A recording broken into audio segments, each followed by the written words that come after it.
Hello, I'm RJ City, and you are listening to the MonsterCast. You're going to talk about Bela Lugosi. They're going to talk about Lon Chaney Jr. He'd be so sad, holding his hat, saying, "Please put me in this room and don't unlock the door." And you can't do any better than the Dahl brothers. Jack and Ryan, they're brothers, but they're also bros. What? Pardon? Wrestling. Well, who the hell wants to talk about wrestling? These are horror movies. It's a deep genre. It's a smart genre. Fantastic actors. Fantastic cinematography. Wrestling is just sweating and fireworks and bouncy ropes. There's nothing. How can you talk about that every week? All right. Let's see them try. Take it away, you crazy dolls. What's up, you guys? Sean Ross Sapp, Fightful here. You're watching the MonsterCast with Jack and Ryan. A big shout out to those fellas. Good people. Check them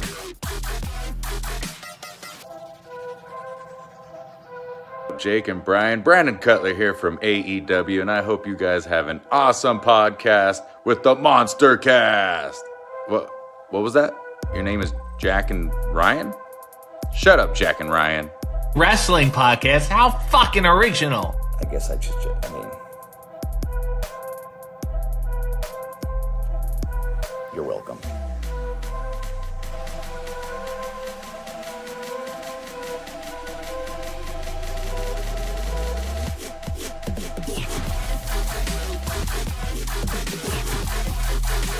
Here's your host of the MonsterCast, the Straight Edge Monster Jack and Ryan.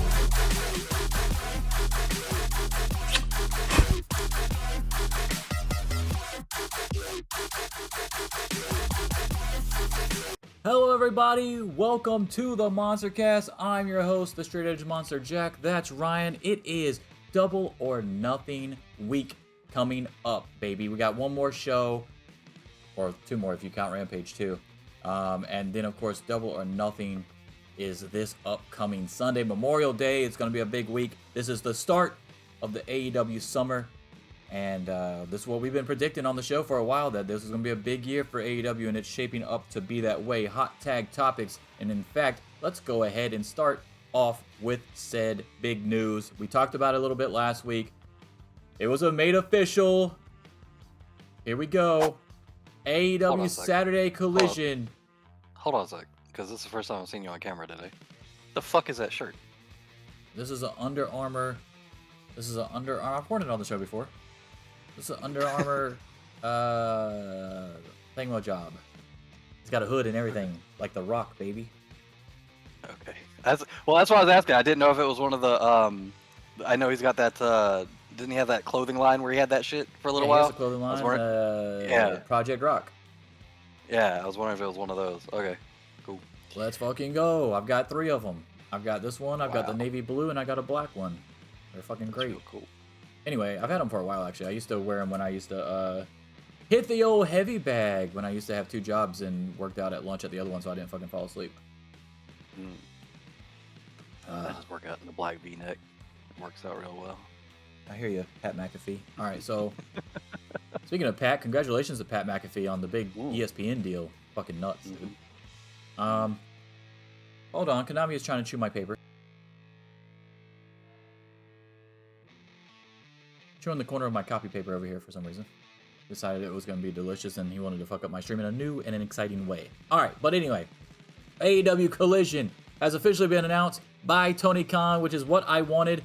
Did not expect the Nitro-esque logo. I know that Tom Customs or whatever it is created the one that we're using on the show right now. I didn't get a chance to get the new one. I mean, it's pretty much really similar. It's very similar. It's not that different. Yeah, it's crazy how similar it actually ended up being. But very hyped for that. I'm actually probably more hyped about that than really anything. The nostalgia factor mixed in with a company that is something that we've all been wanting for how many years now? 15, 20 years. It was like, oh, this is fucking just great. So anyway. It's actually crazy how close that is. It's almost like they paid him to do it. Or they saw his and it was like, hey, can you make that a little bit better? And then they, like, because it's the same fucking color layout, it's the same gradient. I would be very surprised if he didn't actually do the final one. Yeah, it's crazy. Or at least they didn't, or at least they gave him a couple nickels and said, "Hey, we're gonna upgrade that a little bit, but we love it and we don't want you suing us." Because all they really did was they added a background frame around the word collision, and instead of using a basic yellow to orange gradient, they did it as fire instead of a regular gradient. But Yeah, other than which that, is it a lot- looks well, the fire's exactly a lot the closer to fucking nitro, same. obviously. Yeah, exactly. Yeah, Yeah, it's fucking I'd be nuts. pretty surprised if that wasn't just them straight up saying, "Hey, we're gonna modify All right. yours." Before we get into that, though, I have to hit you with the new weekly bad wrestling joke. Are you ready for this one? And try to pop them. Here we go. What did the wrestler do before he jumped out of the plane?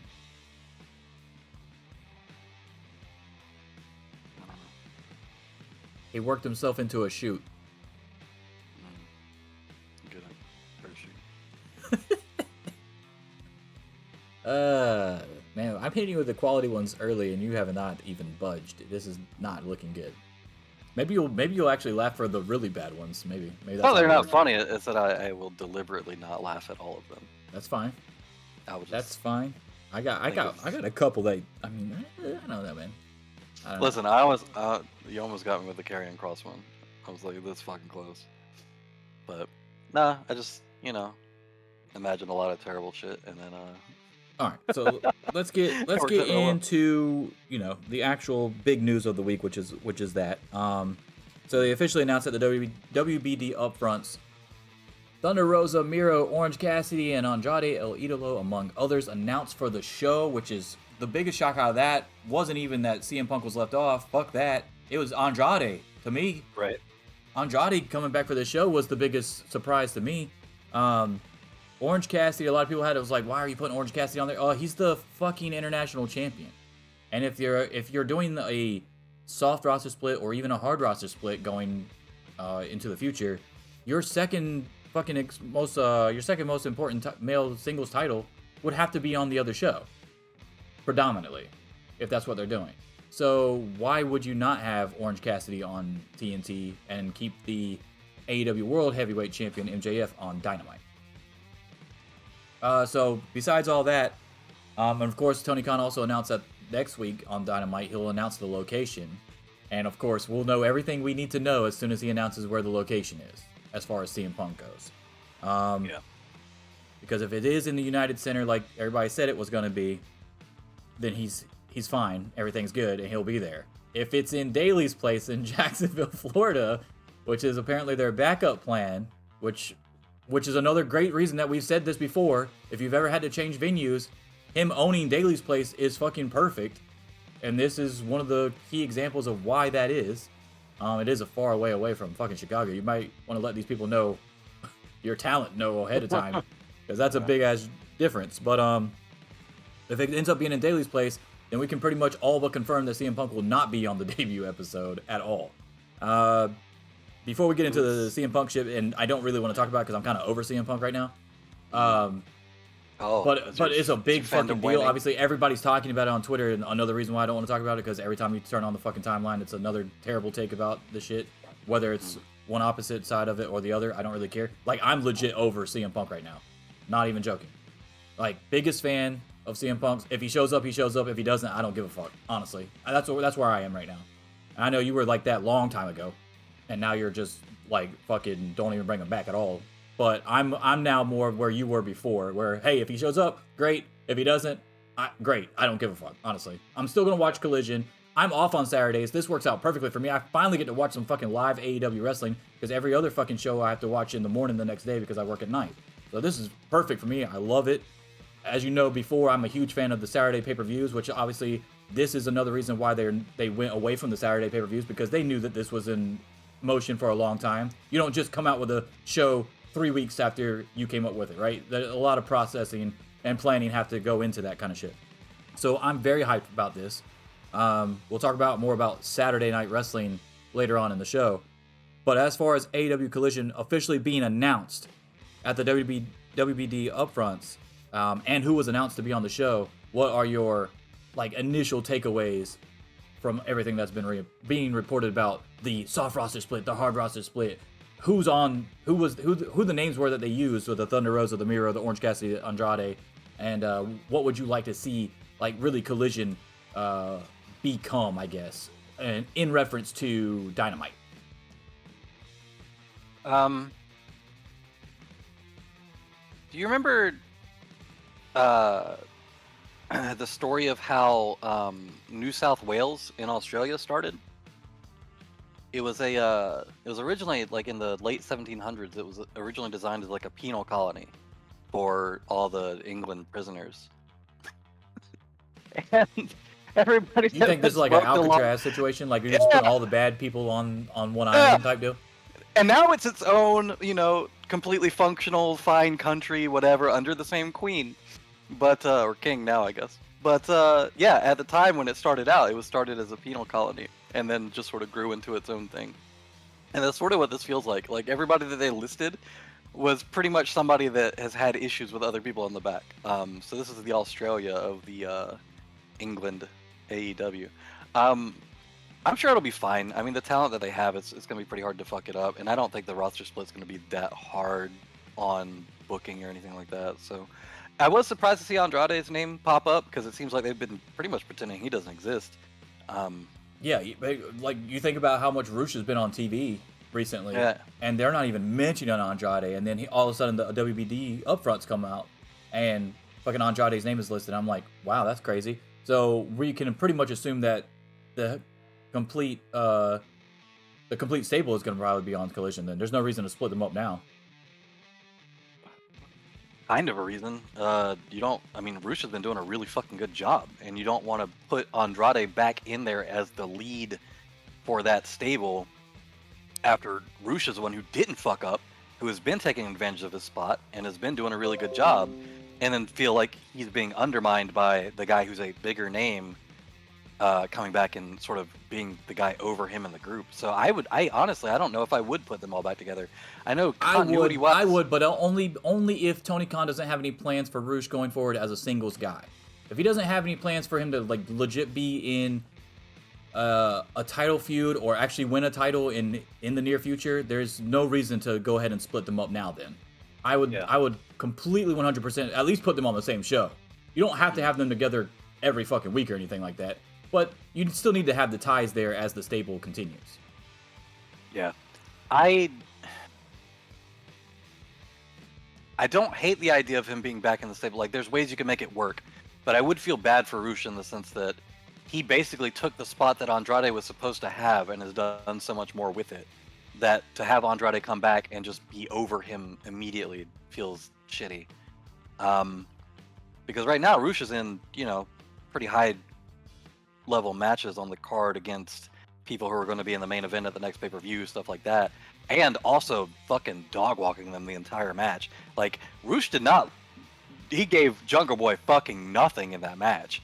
And I don't know if that was by design or somebody intentionally booked it that way, or if he was just like, fuck it, like, I'm not stopping for you. I actually came across thinking that they booked it that way on purpose because they're trying to make the Jungle Boy and the Darby Allin characters be the underdog Daniel Bryan type deal. They're not trying to make them look strong, but they always find a way to win, which serves them in this case for being a match about being the ultimate opportunist, as far as you just got to get a fucking pin and get the fuck out of there, like your Cody Rhodes against Brock Lesnar.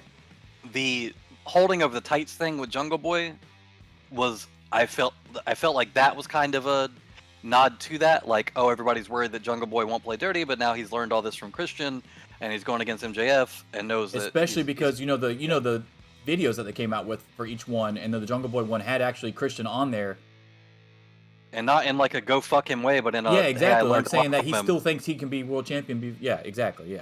So I completely agree with that. Yeah. So I do think that's what they're trying to do. I just don't know if that match was good for them. But back on the topic of Collision stuff, Miro being back will be cool. Good to see that. Hey, I want your opinion on something, because like you said earlier about all these guys and girl, outside of Orange Cassidy, the one being announced,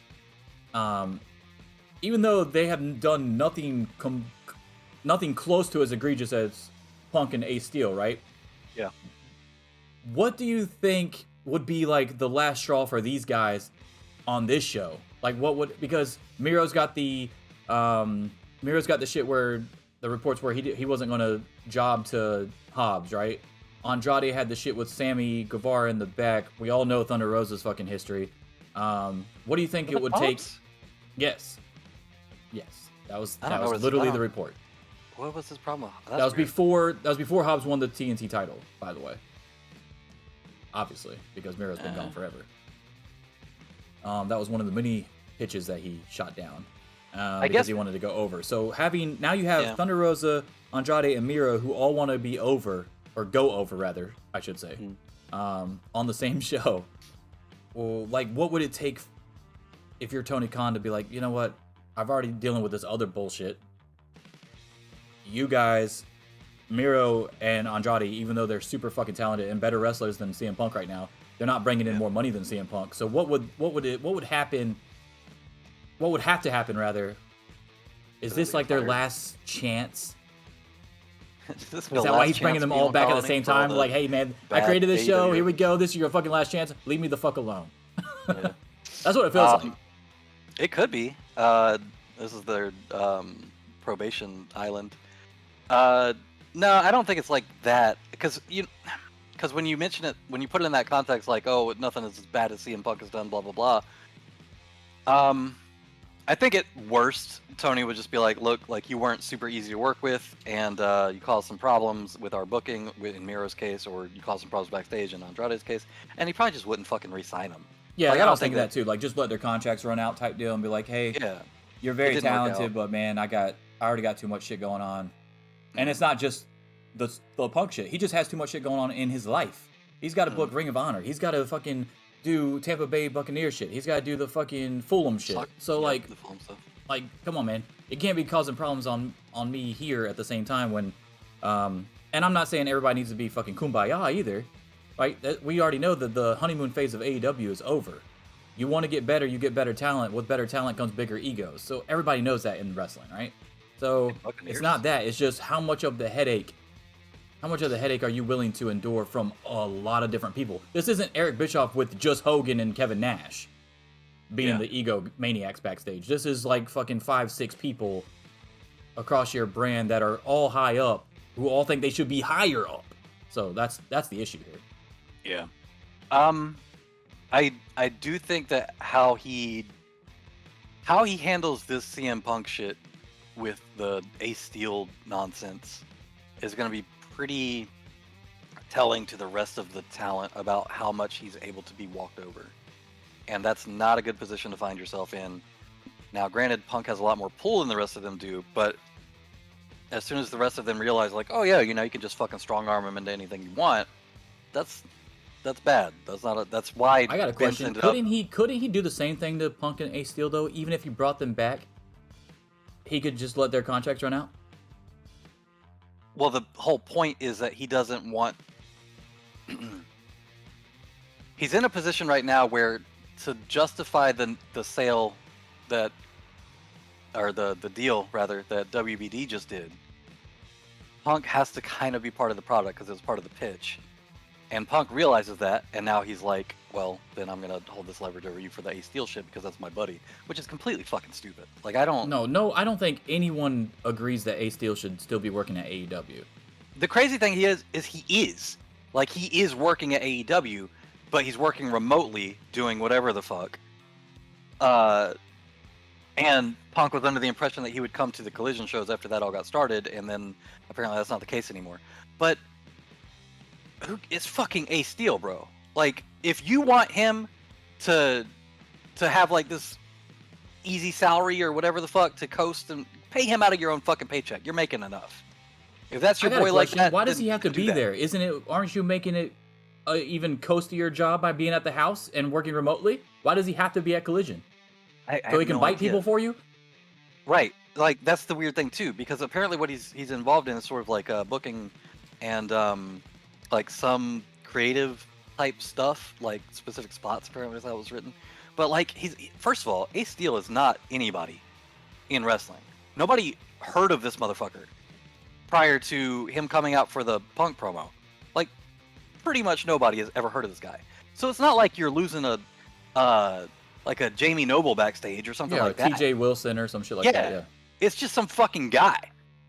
It's some guy that Punk is buddies with, who managed to not piss him off for 30 years somehow, and now Punk feels like he owes him or something. Like, it's so stupid, dude. If you want him to get an easy salary so bad, pay him out of your own fucking paycheck. Or tell him to stay home and take the remote job. Yeah, that too. I don't understand. Like, if that's what it is, and it seems like he wants him there just for protection at this point, because he knows he's fucked if he walks in the wrong circles or says the wrong shit to somebody, because now he knows he'll be confronted, right? Now he knows, like, you talked all this shit, but then as soon as you got confronted, that way, doesn't it? It's like he's scared to be back there by himself. That's how it feels to me personally. Yes. Yeah. And if he would just tell Tony that, I think it would go over a lot more smooth than fucking you saying, no, he needs to come back or I'm not coming back type deal either.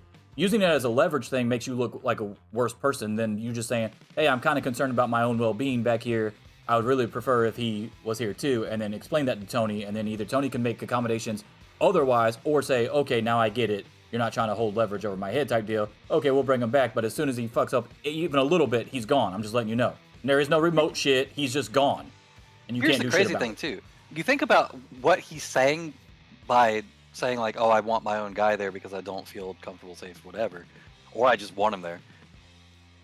Hangman ain't gonna go fucking start a fist fight with you. Kenny Omega's not gonna go start a fucking fist fight with you.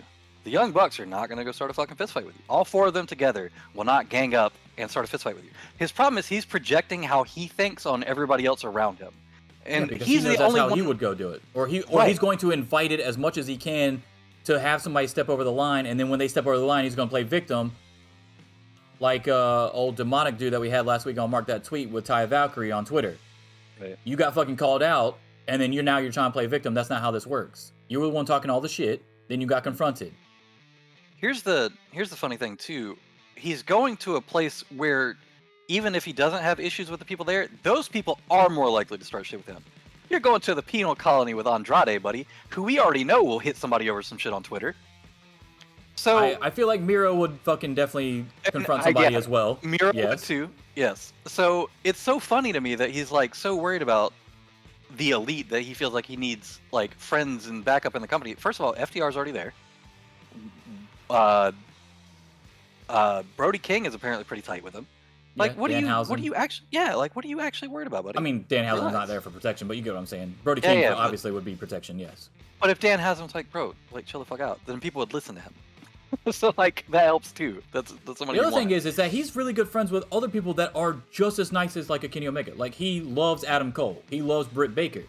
He loves Danhausen. Like, these people are all notoriously very nice fucking people backstage and with fans. So, like, I don't understand why he would feel the need that he would need Ace Steel out of all people to be backup anyway.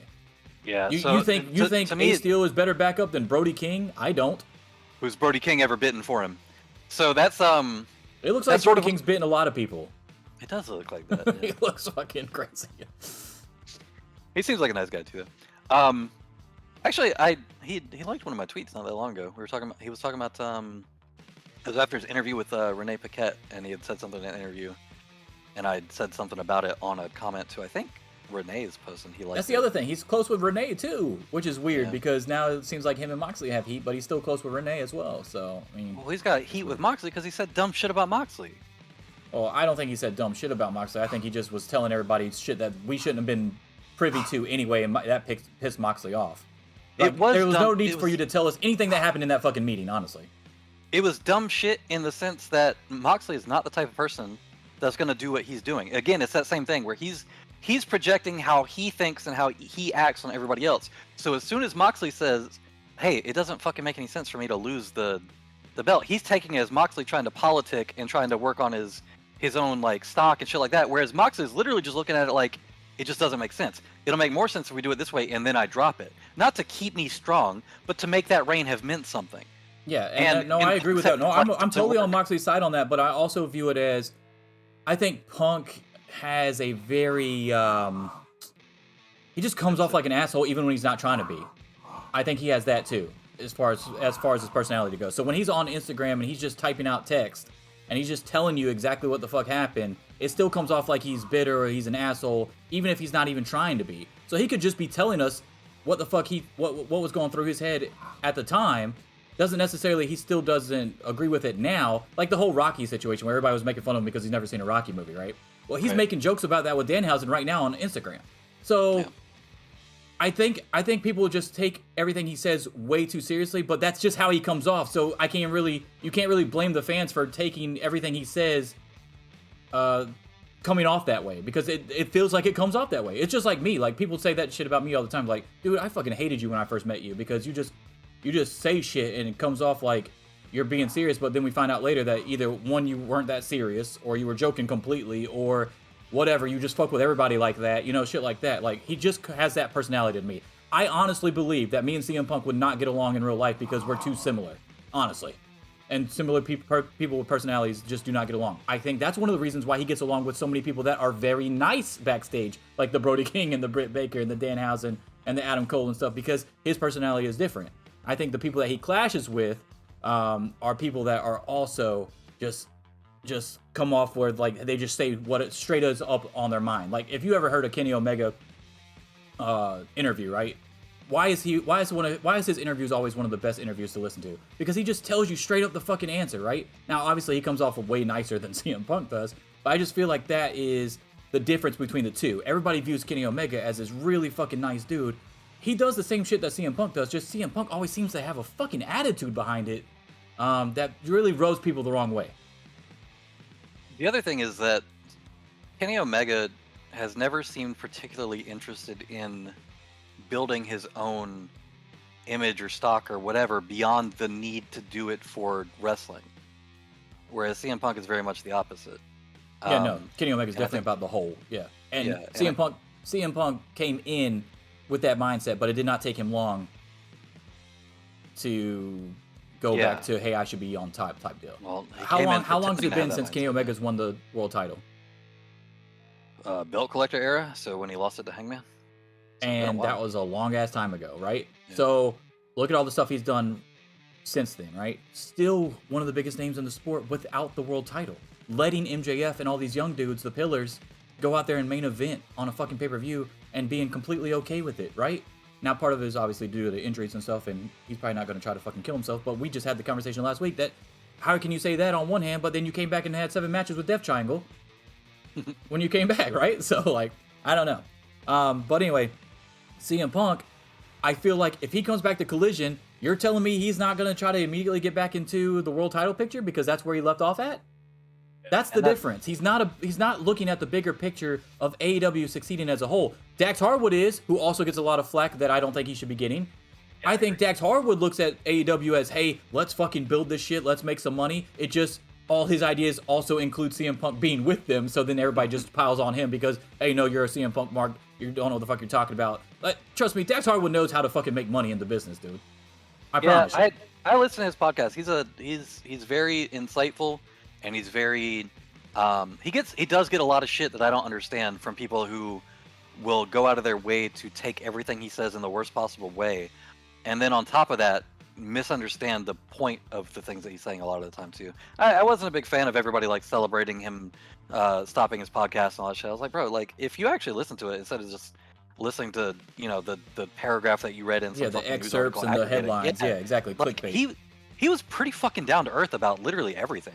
It came across real likable, and I don't know if that's just me having a bias towards him for whatever reason, or maybe not seeing something that other people are saying. Look no further than him. How far he had the Young Bucks going in that tag team tournament thing that he did for the NCAA bracket thing.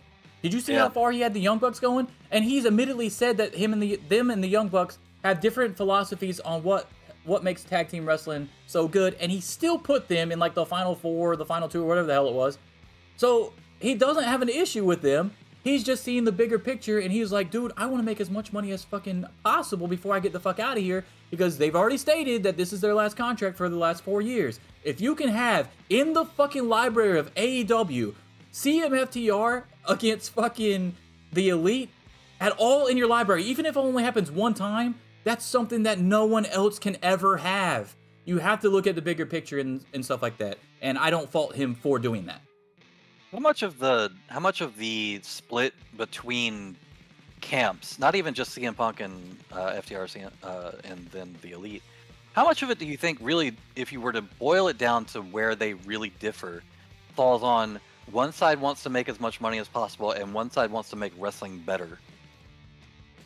Because really, that's if you break everything down to where they seem to diverge in their motives and intents and everything like that, that's really what it comes across as a lot of the time. Like, I understand that FTR and maybe even CM Punk to a degree, they love wrestling in one way. They love it as like an expression, they love it as like a storytelling medium, whatever, but not to the same extent that the people in the Elite do. And then also their motive is way more money driven, like let me secure stuff for my family and the people I care about and that sort of shit. Whereas with the other side, it's more like that's second to making wrestling better, which is why they did it in fucking Ring of Honor and Indies and whatever for the longest time. I completely agree with you on that, like 100%. And here's what I would say is that's why Tony Khan exists, right? Because Tony Khan has to look at it for both. He has to look at it for, hey, I want to put on dream matches, whether people think Kenny Omega versus Vikino is a dream match or not, which is bullshit. It was, and it was fucking awesome. Yeah. But you have to put on that, and you have to put on the money side, and that's where it comes in. Because the crazy thing about what you just said is the EVPs are all about making wrestling better, but they're in an EVP position. They should be about money as well.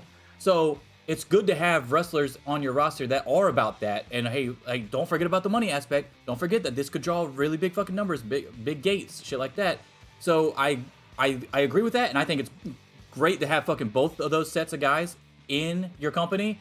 And I think the reason why it's great is because Tony Khan exists, and he can fucking hopefully meet everybody in the middle, and that's pretty much his job, honestly, is to do both. He has to toe that line of, hey, this is gonna make a shit ton of money. Hey, this is gonna be a fucking amazing match type deal. And I'm not saying that CMFTR versus the Elite wouldn't be an amazing match. No, this is not fucking CM Punk from 2011 or anything. But with fucking FTR and the Young Bucks and Kenny in there, Punk doesn't really have to do much. You know what I'm saying? And he still can. He can still do enough to fucking have classics. We saw it with fucking MJF. Which, oh, by the way, off topic a little bit, but fucking bringing up his name with the dog collar match and old footage, and then that shit coming out about him possibly not being there, dude, that's gotta hurt the soul, right? But anyway, Yeah. but he can still hang. But like Ryan said, we're more worried about, hey, is he gonna hurt himself, right? So if he hurts himself again, then it's pretty much done, right? There's no way you can come back from that. Or if you do come back, you're a fucking nostalgia act, and you'll be treated like Andre the Giant back in the day, where you just come in every now and then, or Edge right now in WWE type deal. Take 3 months off, come back, have a feud, lose the feud, put somebody over, then come back 3 months later. Grew up to be the special attraction he used to bitch about. Yeah. But yeah, that's Tony Khan's job, honestly, is to take both of those sides and try to meld it together to make it both work, so that you have, like I said, and I've always been about AEW having something in the library. I wanted them to have a Muta match with Sting in AEW. I wanted them to have Liger before he retired. Just having that stuff in your library for whenever you do have a streaming service, whether it's your own or through somebody else, those things are fucking irreplaceable. Like, you want to have those moments. Like Suzuki versus John Moxley. We'll never get that again, but you have that in the AEW library. That's fucking awesome. You can always go back and watch that. So if you sleep on this, and that's only assuming that Punk actually comes back. If Punk doesn't come back and all the shit goes to hell, I honestly do not give a fuck, right? I honestly do not care. Fucking FTR can go team up with fucking Adam Cole for all I care. I don't give a shit. But you have to have these dream matches in the bank, in the vault, before you don't have that chance anymore. Yeah, I agree. There's some value to that. I don't. Here's the thing, though, and this goes back to the main topic. How obviously they draw the money of the initial deal with WBD. How conditional do you think Punk was to that, or do you think that they're going to be like, well, we made this deal under the premise of you having this big draw, so now if he's not there, you're not meeting the terms of whatever, and we have to go renegotiate the amount or anything like that? Do you think that's a possibility, or? I don't think that would be a Well, I'm not gonna say it's not a possibility, because we don't know how the fucking WBD works. They've been doing shit that they said they weren't gonna do ever since they fucking took over Warner Brothers, right? So yeah. I don't know. I'm not gonna say it's out of the realm of possibility, but I will say that I do believe the way they would let it play out is, hey, we'll give you a couple weeks, so we'll see how the ratings are doing, And if we think the ratings would be a lot better with CM Punk, then and you're hell bent on not bringing him back or he's not coming back, then we'll renegotiate the terms or whatever. The shit's already been signed, so renegotiating the terms, it would have to be in the contract already. Be like, hey, it's been this amount of time. We're going to renegotiate because it wasn't going the way that we thought it was going to go. So at first, initially, no, I don't think it's going to bother anything. It's already been announced, everything's signed or whatever. If it wasn't signed, he wouldn't have announced it last week on the show. So June 17th is happening. And subsequent weeks after that are happening. But it depends on what in the contract, whether they have like an out clause or something. Like when a basketball player signs a deal or something, signs a 5-year deal, but after the 3rd year, he can either opt out or the team can opt out.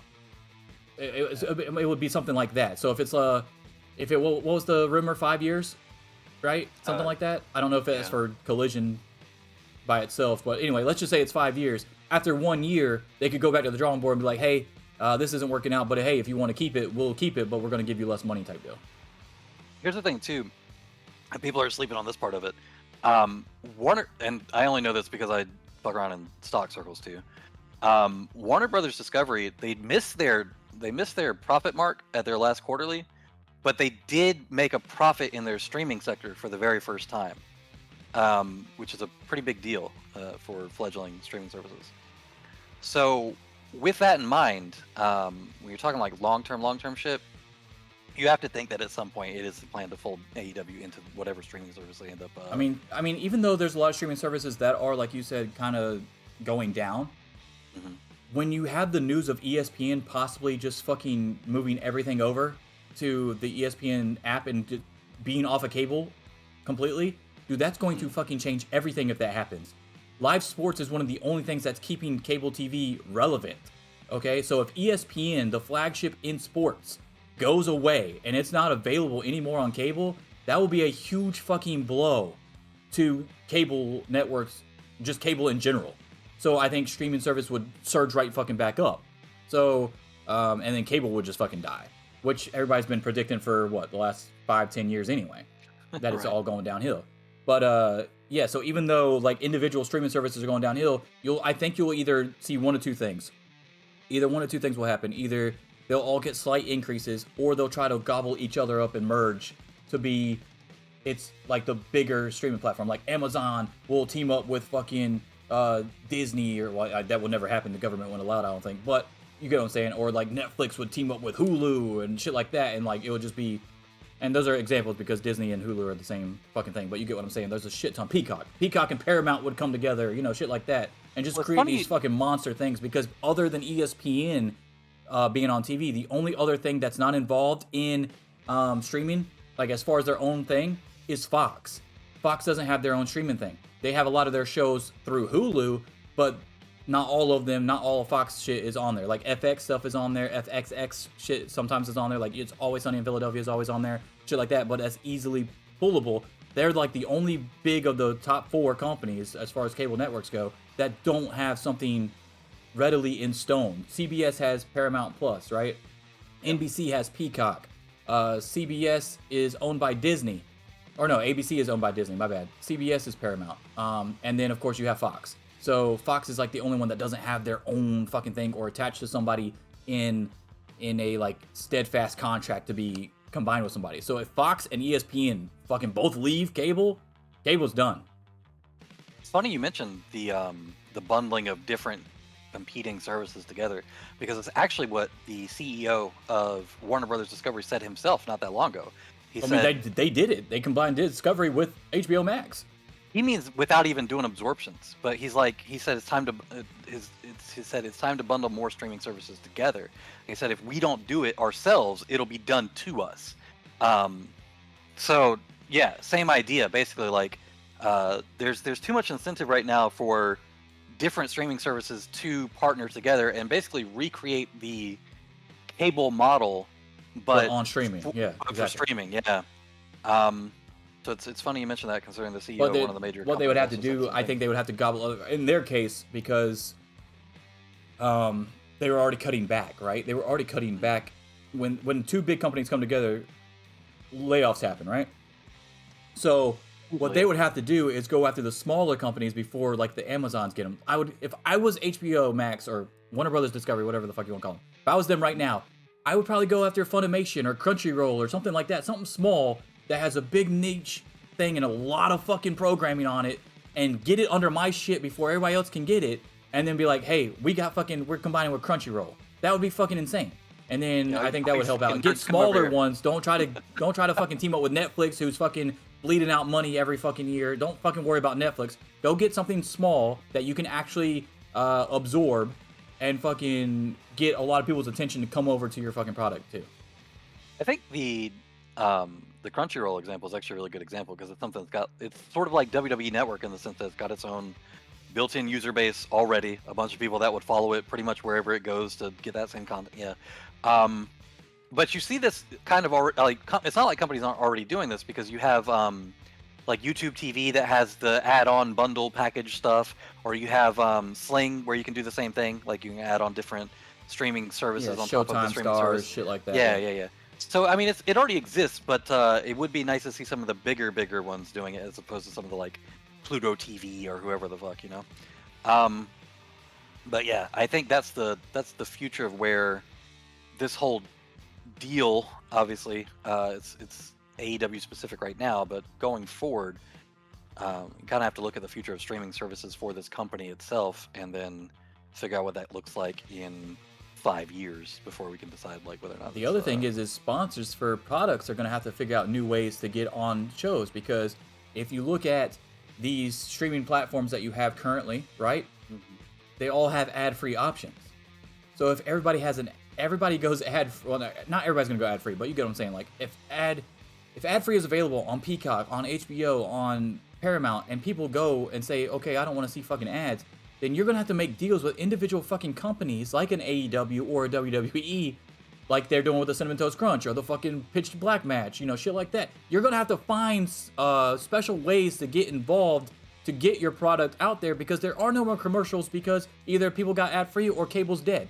So they're gonna have to evolve as well. It's not gonna just be cable TV. It's gonna be the sponsors for that are involved with that kind of shit too. You know what is weird about advertising, and I don't know if this is just like a me thing or what, but I've never in my fucking life seen a commercial for something and then been like, oh, that makes me want to buy it more. I don't give a fuck. Why the fuck do I need to see an ad for Cinnamon Toast Crunch? I know it exists. If I see it at the fucking store, I'm not thinking, oh, this is that thing I saw in that fucking commercial that really made me want it. No, that's never happened in my fucking life. Okay. I think the entire advertising thing I 100% agree with shit that's been around for 40 years, right? So, like, Cinnamon Toast Crunch, 100% agree with you. But if it's something new that's coming out at, like, Taco Bell or Wendy's or something that I want to try and be like, hey, that looks good, that's a different story. That doesn't mean I'm going to go out there and run right out there and fucking get it either. I might forget. But, so it doesn't really help either. I mean, it helps for me to know that it exists, but then either it's going to do one or two things. Either I'm going to go finally actually go try it whenever I get a chance, or two, it's going to disappoint me, or three, I'm just going to miss it all together, and then I'm going to get pissed off at the company because they didn't have it for longer because it was a limited time thing. So, like, those help, but I completely agree. Like, do I need to see a fucking Swiffer commercial? No, I know what Swiffers are. I know what the fuck Cinnamon Toast Crunch is. I know what fucking Bush's baked beans are. Like, I don't need to see commercials about this kind of shit. If you want to show me a new toy, a new action figure, like, that was probably the last thing, by the way. The last commercial I saw or ad I saw that made me actually go out there and like look every day for something was, remember when the WWE He-Man crossover happened? And it happened on an actual pay-per-view. They had announced it on a pay-per-view, and I was like, holy shit, I need those. That was the last time. But that goes to my point. They did that on the WWE pay-per-view. So it'd still work. Yeah, like if it's something that if you don't know exists, or like it's a new product by an existing company or whatever. But my thing is like with the whole Bud Light shit that happened recently, right? Which wasn't even a fucking advertisement, by the way. But people were talking about it like it was an advertisement. They got free advertisement from it. Yeah. I was like, what the fuck is Bud Light advertising for? There ain't a motherfucker alive in America who doesn't know already through social groups or whatever, if they give a fuck about beer already, that doesn't know what the fuck Bud Light is. You're not telling somebody about something for the very first time. Who the fuck is paying people to advertise like Coca-Cola? It makes no sense to me.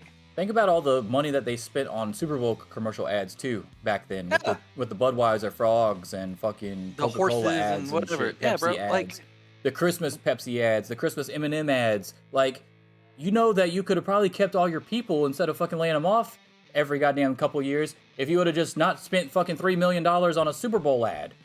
Yeah, like the whole marketing and advertising field when it comes to media advertising is very strange to me.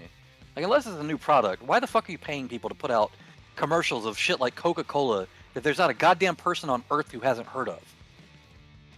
It is very strange. Yeah, the anyway, only ads that I think actually work are like ads for little kids during Saturday morning cartoons where you're showing them all these toys and shit. That's the only thing I can think of that would actually work because they go annoy their parents until they fucking get it for them.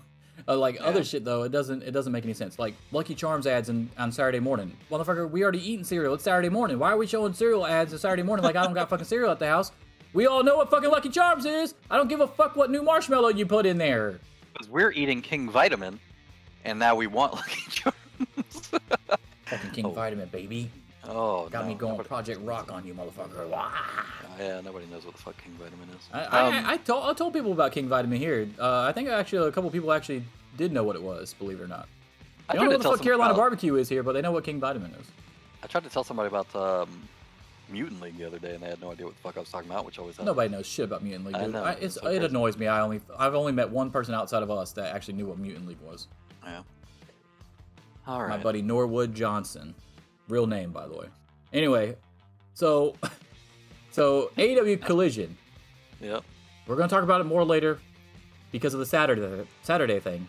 But I guess before we move on to the next topic, which is Double or Nothing, and we're going to talk about hype levels for that. What would your hype level be for this debut episode, or do you think it is hinged on where he announces the debut episode is going to be on Wednesday? Listen, the funniest fucking thing he can do is hold it in the United Center anyway, and have MJF come out to CM Punk's music, if CM Punk's not there. And then just have MJF cut a fucking promo on how he's a whiny bitch who wanted his buddy to back in the company and blah blah blah. Just fucking bury him and then be done with it. Who gives a shit? As far as The crazy thing is here's the crazy thing about it is that I had put on Twitter. I said, hey, if he announces that fucking show anywhere else but Chicago, we're already gonna know what's up. But the funny thing is if he announces it still in Chicago, we still technically won't know what's up. If he just said fuck it and we're gonna just go for it anyway, and we'll have MJF out there to try to kill these fucking CM Punk chants from the get, because that's the only way you're gonna be able to do it is if you put MJF out there. Yeah. Also, his wedding anniversary is apparently June 14th. Yeah, I saw that And, on Instagram. Yeah. Somebody said something about Tony Khan has the opportunity to do the funniest thing right now because Vince McMahon served him Yeah, his he could give him his ring fire papers on his emblems, on his wedding anniversary. Oh shit, that would be funny. But yeah, I'm excited for it. Even without Punk, I don't really give a shit. You know, I've never really been the biggest Punk fan. So I don't care about him coming out, him wrestling and talking to whatever. If he's back, it's cool. Whatever. I'm sure they'll find something interesting for him to do. I'm more excited about seeing Miro again. I'm excited to see what they do with Andrade. I don't really care that much about Thunder Rosa anymore. Can you But, believe yeah. the people that are fucking trying to take her side now and trying to hammer on Britt because of the Saraya comments, but weren't real comments, by the way, that she already pointed out that article was bullshit. And if you actually go read the article, which the fucking Thunder Rosa fucking stands didn't, clearly they didn't go read the article, they just read the fucking headline and just assumed that Saraya was fucking trashing on Thunder Rosa and saying that she needed it, or that she apologized to her and that they've all accepted it. Like she said, it was fucking before I was even there. It ain't got shit to do with me. But the funny thing is about, even though I completely exonerate Saraya and she's been getting mad shit for that, the only thing I don't exonerate Saraya for is her taste in men. It's fucking terrible. Fucking Ronnie Radke. But fucking Alberto, Ronnie Radke. It's not a good lineup. But anyway, the shit that they're like, are we so quick to fucking just forget what Thunder Rosa did, dude? Like, no, she needs to apologize. She needed to. If she did, that's great. She needed to do it. Like, I don't see how anybody could fucking take her side because you saw some fucking AEW All Access shows that are half scripted and act like Britt is the fucking bad person here, when She wouldn't drop the title to Tony, came up with a bullshit injury that she said was going to be 4 to 8 weeks, and now we're sitting here fucking 6 months later. More than that, ain't it? I don't remember when she left. But 4 to 8 week injury is what she told Tony Khan. No, I mean, I think it's been longer than 6 months. No, I get that too. I'm just reiterating my point. 6 months later, here we are, and now she's finally walking into the fucking office. Yeah. And you think she had nothing to apologize for? Come the fuck on, dude. Yeah. She didn't want to drop the title to Tony Storm. Everybody fucking knows it. And I don't know why, because it's not like Tony Storm is nobody. Yeah, I mean, I said that when it happened. I was like, why the fuck wouldn't you want... Why is it such a bad thing to drop it to Tony Storm? I don't understand. You act like she can't fucking wrestle. She was in fucking Stardom. She got treated like shit in WWE. They tried to fucking make her a big deal back in AEW to fucking repair her image and her character. And then instead of you fucking helping out with that and making the women's division better, you said, nah, my back hurts. My back hurts. Everybody's fucking back hurts. Everybody's back hurts. 4 to 8 weeks, you told that man. 4 to 8 weeks. Now, if she came back in 4 to 8 weeks, then I'm saying she don't have to apologize for shit because she was accurate. Yeah. But we're sitting 6 months later on a 4 to 8 week injury? Come on, man. That's bullshit. That's straight bullshit. And put into the fact with the Evilise shit, the Marina Shafir shit, and then she does that shit, and we're just giving her the benefit of the doubt. Come on, man. Come the fuck on. I mean, I think Thunder Rosa is really good in the ring too. Don't get me wrong. She can't talk for shit on the mic. No, she can't. But It's weird. I mean, just watch her AEW episode. Honestly, she comes off like an asshole in that too. By the way, but that aside, she can't talk. She's really good bell to bell. But then with all the shit, is she even worth the thing? Like, what do you think her fucking ceiling is if she fucks up again with Collision? Like, what the fuck are you gonna do? See, that's the thing too. Like, we're trying to compare all the people who fucked up, but it's wildly different circumstances for each one of them. Like Miro's thing is inconvenient and annoying, but it's not a personnel issue. Not really. No, but Andrade's and Thunder Rosa's is. And Andrade's is absolutely a personnel issue, and then Thunder Rosa's is a trust issue. So it's like Andrade's might be a language barrier issue too. Not between him and Tony or anybody, but just between the people that he has dust ups with. The way that, like, you can't just fucking tweet out a tweet if you're Sammy Guevara and somebody's supposed to know if you were doing it tongue in cheek or in character or whatever. So you can't fuck around with somebody like Andrade who's gonna read that shit and then you're like, okay, well, fuck it, I'm gonna kick your fucking ass as soon as I see you. And then you as Sammy probably think that he's in character and he's playing it up to it. And then next thing you know, you're on the goddamn floor, got punched in the face, and Andrade's going home forever. So like, there could be a language thing right there. I'm not sure. I do think that Andrade, even though I love that Andrade punched him in the fucking face, don't get me wrong, they should have talked about it and before he punched him in the face, they should have got on the same page and be like, were you fucking serious? Or you're in character? Or something like that. And then if you weren't in character and you were fucking serious, then we can fucking throw hands right now. I feel like he's got enough people around him that can translate and talk to him. Like, there's no reason he couldn't have been like, hey, Charlotte, come here. Read this shit. Does it sound right to you? I don't think Charlotte's the best judge of doing that, by the way, just so you know. It's better than whatever the fuck ended up with him punching Sammy in the face. We're talking about a chick that one hand over a title, just so you know. Threw the title on the floor instead. She dropped it. It was heavy. Well, I mean, I don't care. I actually agree with what she did because it was a stupid fucking angle, and I'm totally on Charlotte's side on that. I don't care. Yeah. Not that I'm not on Becky's side. Becky was just trying to be the professional in the thing and do the stupid segment and get the fuck out of there. She was just pissed off that Charlotte went off the rails and went into business for herself, but honestly, it was 100% the right call because it was fucking dumb to just have you guys switch the titles. So if anything, I wish Becky would have been more on Charlotte's side and not so afraid of sticking up for yourself because you knew it was fucking stupid. So I'm on Charlotte's side in that anyway. But I just don't think Charlotte's the best judge of character to be like, hey babe, what does this say? And then she tells you like, no, you need to go kick his ass. No, she's probably gassing him up, dude. What the fuck are you talking about? Maybe. What a queen. All right, we gotta move on. I think AEW Collision is gonna be great regardless if it's in Daly's Place. By the way, I have a soft spot for Daly's Place because my only AEW show was there when I went for Fight for the Fallen. So I don't have a problem with it being at Daly's Place at all. And I think the fans, and the great thing about that backup is that those fans are going to be, I won't say they will be as loud as Chicago if Punk came back or anything, but they're going to be right there. Daly's Place is a fucking loud place, and they used to have it for the pandemic, and then you don't know what you got till it's gone, right? Kenny Omega, Adam Page. If you go back to fucking Daly's Place with a new show, and all these people that they haven't gotten to see because of the pandemic or whatever, or since the pandemic, they're gonna be fucking loud as shit, dude. It's gonna be awesome. And they get to see Ring of Honor too. Yeah, they'll be fucking loud. And those Ring of Honor tapings will be fucking good too.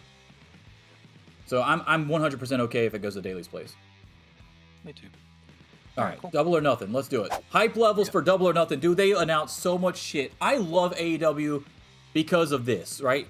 Everybody talks so much shit. Oh, man, they haven't announced anything for the pay-per-view. The pay-per-view is only fucking 2 weeks away, 3 weeks away. What are they going to do? And then all of a sudden, we go from 1 match to like 9 matches, and it's fucking awesome. So, with the matches announced so far, we've got Jade Cargill versus Taya Valkyrie again, and Taya gets to use the Road to Valhalla now, or the Jaded, whatever you want to, whoever you're going for.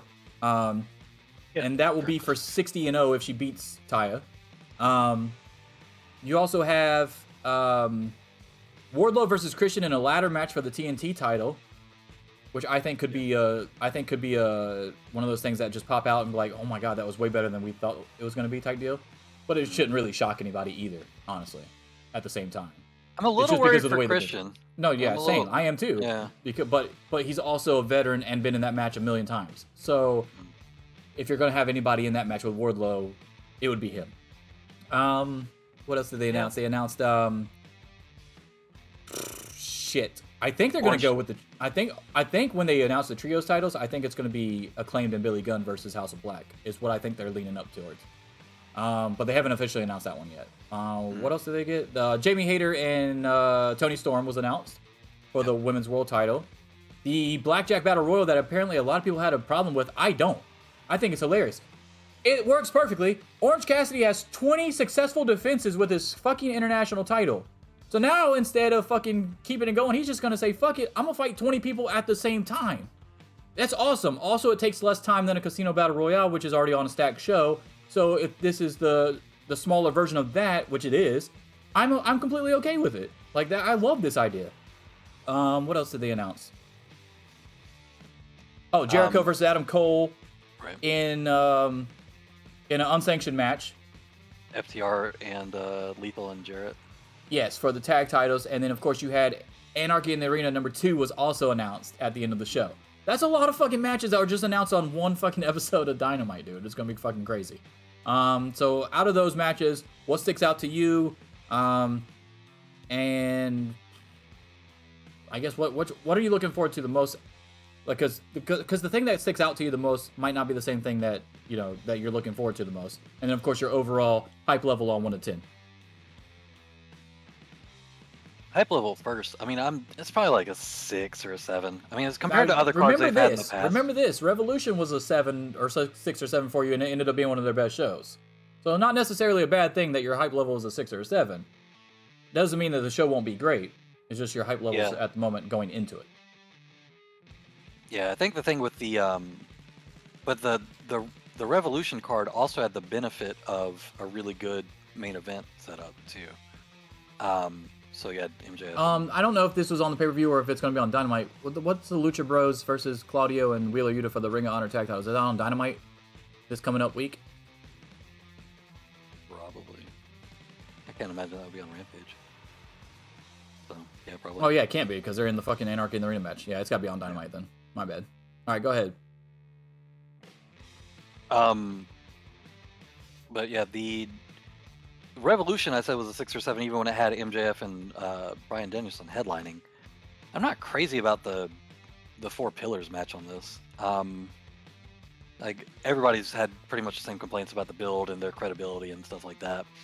And I think it might be too early to do this. I think that might be the problem. Like you haven't built up everybody enough just yet, especially not Jungle Boy, and to some extent not really Sammy either, obviously, even with his TNT title reigns. Darby, you could say, is probably the one of the 4 that's been built up to be semi-credible, but only because you've shown that he's able to really take a fucking beating. And he's won a couple TNT title matches against much bigger, stronger dudes.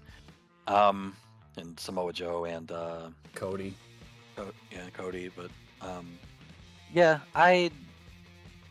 still a 6 or 7. I mean, I think I don't have the same problems with the battle royal that everybody else seems to. I do think it's kind of weird that it's like they were teasing that it was going to be Kyle Fletcher from Aussie Open, and now they're like, oh no, it's just gonna be a 21 man. But then if they were teasing that for Forbidden Door, then you're kind of giving away the finish of the fucking Battle Royal already, right? So I don't know what was up with that. Which I don't know think if they they would do anyway, because there's no way you don't have Aussie Open in a tag team match against FTR at Forbidden Door 2. Yeah, probably. So yeah, I don't know what. I don't understand what the point of that. I tease think it would have was, made or more sense if they would have had more people come out more throughout people the beat 'em up show backstage. and say, I want Yeah. the shot or whatever. Or maybe somebody comes in and attacks Kyle Fletcher and be like, no, motherfucker, I'm going after the title type deal, and lead it up to the whole the Renee Paquette thing where she said, hey, 20 people went into fucking Tony Khan's office type deal. Instead of just only Kyle Fletcher doing it, it kind of fell out of place because he was the only one that actually attacked Orange Cassidy.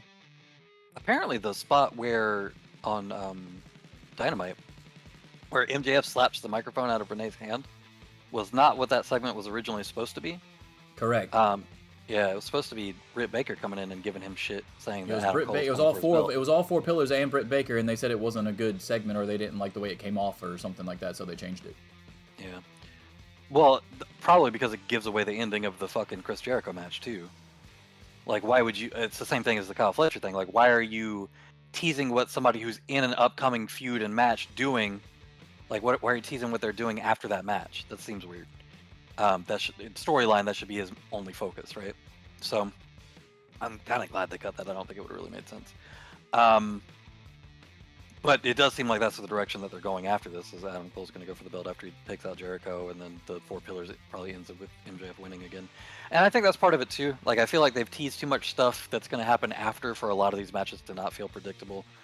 I think the FTR and Lethal and Jarrett match is kind of obvious. I don't think there's any way you do a Jeff Jarrett, Jay Lethal win. I personally would find it hilarious, but I don't think that you take the titles right back off FTR that way. That doesn't make sense to me. No, I think it would make more sense for them to win it a while ago if that was the case. With the false finish that they did. I would have had him beat Acclaim, then Acclaim get him back, then Acclaim dropped him to the Ass Boys, and then the Gun Club could have lost it to FTR. Yeah. So I mean that's what. So then you could add everybody bitch about them hot potato in it instead. So yeah, I don't really care about that match. That one seems like a foregone conclusion. The Four Pillars match, I'm not super into because I think the tag team match could be interesting just because of the Mark Briscoe being the special referee thing. Does he turn heel or not? Either after the match, after the match. Turn him heel. There's no way. People aren't gonna boo him. Come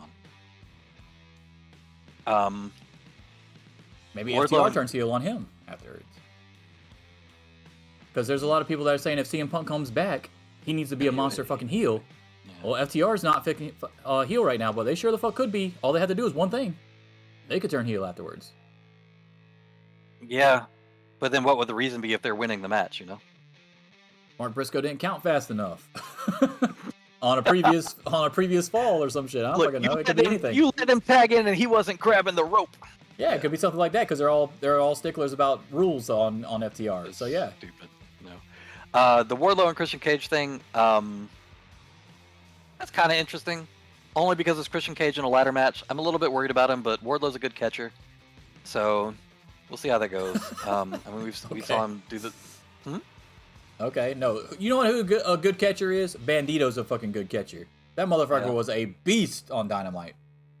Well, I'm more thinking about like the Cody moonsault off the top of the cage and that kind of stuff. So, I mean, he's clearly pretty safe to work with jumpers and stuff. But I don't want Christian Cage being the jumper. That's my thing. I think that's a terrible idea at his age. That's pretty much what put him out. So why are you having him do that again? I'm a little bit worried about that. He ain't got nothing to worry about anymore. He doesn't have a wife anymore, so he's good. He can just do whatever the fuck you want to do. Come on, man. Come on. Orange Cassidy Battle Royale. Like I said, I don't really have the problem with it that everybody else does. I want to see who's in it. I want to see who's in it, but I'm hyped for it. I mean, 17 left that aren't announced for it yet. But you got all of QTV and QTV, yeah. Not a strong start. What do you mean? No, none of them. I want people that are actually going to have a chance to win it. Would make me believe that one of them are actually going to win it. The only person that would, if they didn't even say Hobbs was actually in it or not, did they? Yeah, he did. Is he? He's the only one out of the three or whatever the fuck it's going to be that could actually win it. The other two are not winning it, dude. Don't start your bullshit on here. I want people in it that actually have a chance to win the fucking thing. Why wouldn't QT have a chance? Oh my god, damn. That's quality television. All right, what do you think about the two women's matches then? The Hater versus Storm one is interesting because I actually don't know who they're going to have go over on that. Hater's had it for a while. Her run's been pretty interesting, but you have Forbidden Door coming up. But do you want her to go to Forbidden Door as a challenger, which would be more interesting when she wins it back, you know? Or do you want her to go in as the dominant champion and continue? It depends. Do you have Mercedes on the other side of her? Or do they take the title off of her so that she can go against Mercedes, is the thing.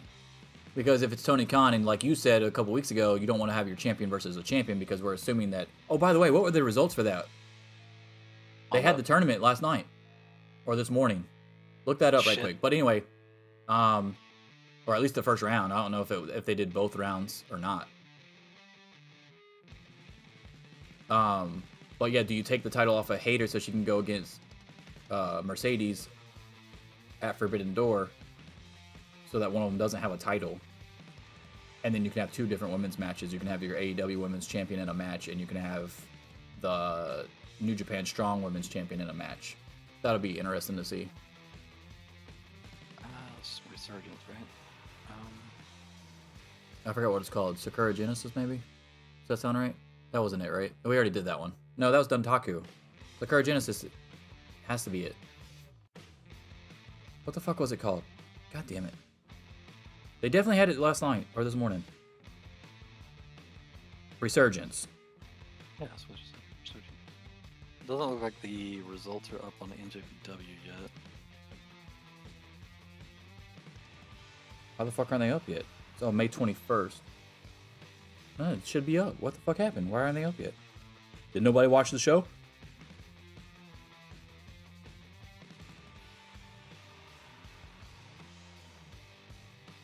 Oh, it's in California, so it's tonight. Oh, okay. It's not. It wasn't in Japan. That's what fucked me up. Okay. Cool. So it's tonight then. Sweet. So I guess we'll find out. Oh, did you see the strong belt? That looks neat. The purple one? Okay, yeah, I didn't know it was in California. That was. Yo, this show is actually pretty stacked. It's in Long Beach. I might call out. Yeah, so they're doing the final tonight. So they are doing the whole tournament in one show. Yeah, it looks like it's going to be the main event. Tanahashi versus Ospreay too. That's pretty sweet. That's for a tournament too. Number one contenders match for the U.S. So the winner will face Lance Archer in the finals of at Dominion. Kenta gets a rematch versus Hikuleo. Fred Ross versus Juice Robinson, which we saw the promo from Juice Robinson on social media. That shit was fucking awesome. Yeah. Bad Dude Tito and Zack Sabre Jr. have a tag match. Oh, Bateman's gonna be in the pre-show match. Sweet. See that? Neat. I haven't seen Bateman in a while since Ring of Honor. Time does that start? Chaos. Okada, Romero, and Ishii versus Moxley, Wheeler Yuta, and Shota Umino. So you got Wheeler Yuta to be his other... No, that's not right. I thought he was supposed to go against Tanahashi and Ishii. Hold on a second. I thought it was supposed to be... it wasn't supposed to be Rocky Romero. It was supposed to be Okada, Tanahashi, and Ishii versus Moxley, Shota, and somebody else. I assume that they changed it because Tanahashi won in the first round or some shit. Yeah, so now he's got to do the U.S. title. So yeah, it's Rocky Romero, Ishii, Okada versus Yuta, Shota Umino, and Moxley. Yeah, that's not what was initially announced. Yeah. Rocky Romero is definitely a stand-in. But, I mean, I guess it makes sense if he's got to do the U.S. title tournament. It's a semifinal, too. But yeah, that'll determine who goes against Omega Forbidden Door, probably, right? So, gotta be. Yeah, we'll see.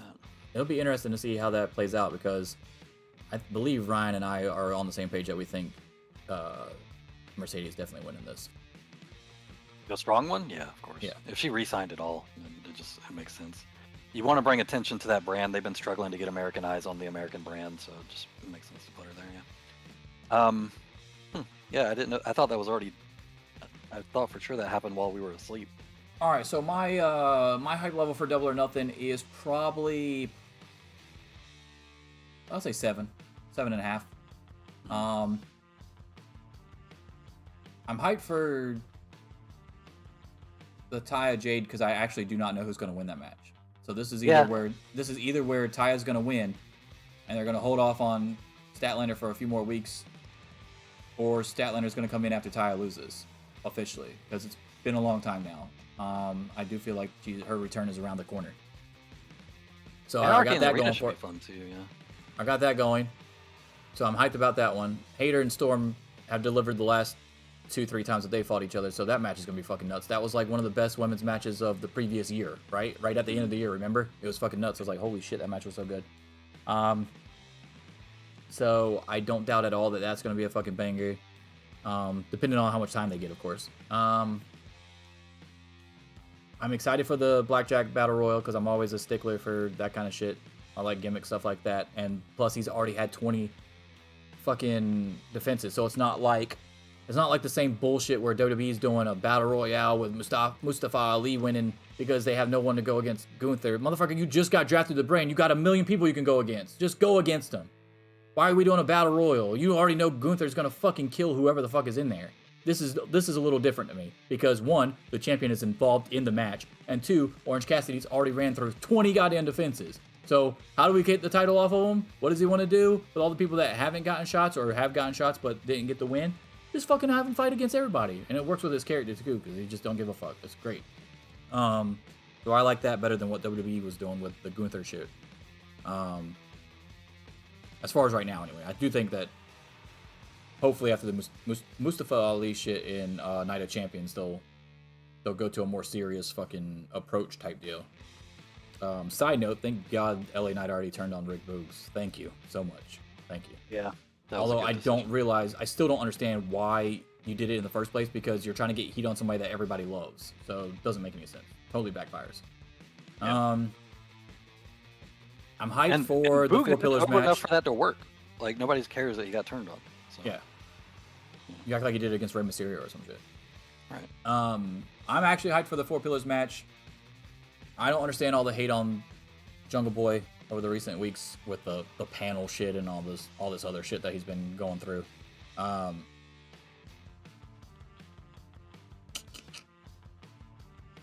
I will say that I do think MJF is going to retain if I had to pick right now. We'll see what happens when the prediction show pops up. But right now, I feel like because of the way the storyline is set up and everybody's, oh, we're all on the same team, we're going to go for MJF, it sets it up so perfectly for MJF to get an easy fucking roll-up victory on somebody and get the fuck out of there. Or throw somebody else out or some shit, some stupid shit like that. He's got a way to get out of this. Also, it's no DQ, so he can pull out the fucking diamond ring if he wants. Who gives a shit? So that I do think he's going to win it, but I am actually excited for the match. I think the match is going to be fucking really good. But Christian and Wardlow is interesting. A lot of people thought it was going to be Luchasaurus. I said I didn't want it to be Luchasaurus. I'd rather it be Christian, so I got my wish, and then they put the ladder match in there, so that was cool. I love the fact when Tony knows that even if the matches are a little bit weaker in build, he makes up for them by putting stipulations on those matches so that you get excited for them. So I do like that. And the Anarchy in the Arena match, dude. I am so hyped for this match. I don't know how they're going to do it as far as the music thing goes, because I love the fact that they played Wild Thing for fucking 75% of the goddamn match last time. Yeah. I think it really added to the match, and everybody's just going fucking nuts.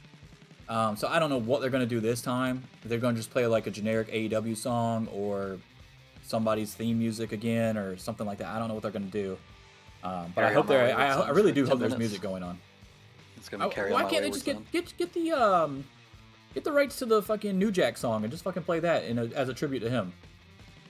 The Gangsters from ECW. Fuck it. I don't know what they're going to do, but I'm interested to see how that goes because that match is going to be fucking nuts. I tried to explain it to Robert at work. I was like, dude, I know you didn't see the first one, but it was fucking insane. I was like, this match is going to be fucking nuts just based on who's involved anyway. I'm just hoping that Danielson doesn't get hurt in this one. But yeah, it's going to be crazy as fuck. By the way, what was Danielson wearing on fucking Dynamite? That fucking weird leatherish... I mean, it's not leather because he's a vegan or whatever, but he was wearing this weird fucking version of his shirt compared to everybody else. It almost looked like a goddamn baggy wetsuit. It was weird. It just looked like an Under Armour thing to me. No, it wasn't tight at all. I mean, maybe he's not big enough to fill it out, but I think that's what it's supposed to be. Got the wrong size. Yeah. Got it off a Wish. Maybe I don't fucking know, dude. It was got fucking extra brutal. large. Oh, I didn't know what the fuck that was. I was trying to figure out. I was like, damn, it looked like you skinned a killer whale and put it on you. Why is it so? Why did it look wet? Fucking baggy. It was so weird, dude. Anyway, that aside, I'm excited for that match too. So I would say mine's probably 7.5. I read a stat the other day and I can't fucking find it, but it's something about Orange Cassidy's run where he's like the first person in an American promotion in fucking like 30 years or something to have 20 successful title defenses of a men's title or something. Like it's some weird stat like that, but yeah, I mean they're taking that run pretty seriously. So I don't know if they even end it here. Probably not, right? No, I would. I don't think you would. Unless it's some cheap way to go to set up a future feud with the person that got him out of there. Like, is there any undercard? Is there any undercard dude that you would like to see with the international title, even if it was by a fluke because it was in this type of match? Like Kip Sabian, I would like to see Kip win it. Yeah, especially since he's had the thing with him already, and it seems like he's still trying to like plot the whatever. But the problem with that is that it's a transitional thing because they've never really booked him too seriously. But I mean, I'd probably be fine with it. I think some people would complain about messing up the streak and the reign for that. But the other story you can tell out of that too is that he just gets so beat up during this match that his next defense, he's like completely fucking wiped out. Well, that's what it felt like they were going with the entire reign anyway, because they kept saying, "Oh my God, why are you doing this? Why are you fighting this many times? Why are you putting this title on the line every fucking week and sometimes twice a week and shit like that?" And it felt like they were going the Cody TNT title route, where he was just doing the open challenge way too much, and he eventually just got his ass beat and somebody caught him. That's what I thought they were going to go with, but they keep letting him win, so I don't know. Yeah. I don't know. I mean, I feel like it definitely favors him in this type of match because he does the lazy thing, so he could just fucking chill in the corner and then just wait, and then everybody's worried about everything else, about just being the last one standing or whatever, so they're not even fucking paying attention to Orange Cassidy. Because who's going to throw out Orange Cassidy as a threat? You know what I'm saying? Like, who's going to go out of their way to throw out Orange Cassidy as a fucking threat? Like, I would want it to come down to me and Orange Cassidy kayfabe-wise. So yeah, why wouldn't I throw out, not after seeing him beat 20 people. I don't know. You're not going to be able to see fucking Orange Cassidy at the beginning of that match anyway. Because the sunglasses make him invisible. Pac would be another one I would like to see. Get it back, possibly. That'd be cool, especially going into Wembley and Forbidden Door. Forbidden Door and Wembley, rather, in that order. How's this match supposed to work? Is it one at a time, or is it everybody starts in? Nope, everybody's in together. Battle Royale is everybody's in the ring at the same time. I hope they at least still do some entrances. They'll probably start out with that. They'll probably start out with this. This will probably be the first. If they were smart, it would be the first match, and you just do like the last 3 or 4 entrances for the really over people that are going to be in it. That's what I would do. All right, let's move on. Do you think they? Well, hold on. Do you think they do the Takeshita thing here for the Anarchy in the Arena? Do you think they have? Oh no, I thought you were talking about for the Battle Royale. Takeshita winning the international title would be fucking awesome. That would be interesting. But I more meant during the Anarchy match. Maybe Takeshita turns. Maybe Don Callis comes out there with him and tells him to fucking go attack Kenny Omega because Kenny Omega let him get his head split open. That way you can still not have the connection between Don Callis and BCC. That wouldn't make any sense anyway because John Moxley fucking busted his fucking head open, so it wouldn't make any sense. But for him to get back at Kenny for choosing Hangman over him and all this other shit instead of trying to work it out, and even though he fucking, because the way that I viewed the Don Callis thing was, if Kenny would have came out and apologized or whatever, and they would, okay, you got yours, I got mine, or you think I got mine, even though I didn't really, because you think I let you down because you got attacked backstage, and then you got your revenge on me by costing me the match against Moxley. Yeah, Moxley in the cage match. Then we can move on. But because he didn't do that, now Callis is more pissed off than ever because now he's picked Hangman Adam Page as basically the replacement to go against BCC instead of choosing Don Callis. So now Don Callis comes out there with Takeshita and tells him to go fuck Kenny Omega up in this Anarchy in the Arena match. That's how they win. And then we bring back Ibushi either on Dynamite or Collision or whatever the fuck. Or maybe do the double. Do the Danielson Adam Cole thing. I don't fucking care. It's fucking pay-per-view, baby. Bring them both in there. Yeah. Well, you could do the Forbidden. You could do it at Forbidden Door too. But it does make more sense to do it in the same match because you don't want to drag this out too long. And also, Ibushi's not technically with New Japan anymore, so you don't have to wait for Correct. forbidden door to have him there. Everybody's been pointing to blood and guts between the two teams with the 5-on-5 at Wembley because of the setup of Wembley and having enough room to do it and all that shit. So I don't know. I don't know if you want to have 80,000 people in that stadium and then have to look through a double cage at the same time too. Yeah. Like I don't know if that's going to be appealing enough to do as far as the people that actually pay tickets to go there. That'd be kind of fucked up to do though. Could you imagine doing a fucking WrestleMania match and then having the lights off and a Bray Wyatt match? Oh wait, never mind. My bad. They did do that. Let's move on. Put some neon shit in the ring. It'll be all right. All right, so some sadder news in the world of professional wrestling. Superstar Billy Graham passed away. Despite his later terrible wrestling takes, as with most old wrestlers, as far as Kofi and Adam Cole need to take steroids and all this other shit, because he did. Doesn't realize that he lived in a different time. He was actually a little bit before even mine and Ryan's time. But I will say that his legacy cannot be denied, as he was the one who defeated Bruno in his second reign. He also had memorable matches against Dusty Rhodes and Bob Backlund, winning Match of the Year twice, one with each of those guys. He inspired some of the biggest names in the sport with his bleach blonde hair, crazy tie-dye colors, Muhammad Ali-like promos. He would inspire some of the biggest names in wrestling, like Hulk Hogan, Ric Flair, Triple H. He's a WWE Hall of Famer and someone who definitely will not be forgotten, as you could see on Twitter throughout the day and during Dynamite when they actually got the news that he had passed away. What do you think, I guess, his lasting legacy is? Because if you think about it, the one thing is even though I don't think we'll ever forget him, and really you don't forget him, even if you think of Hogan or Flair or Dusty or Triple H, you are not really, you don't really know that you're also remembering Superstar Billy Graham, because he fucking influenced those guys so much.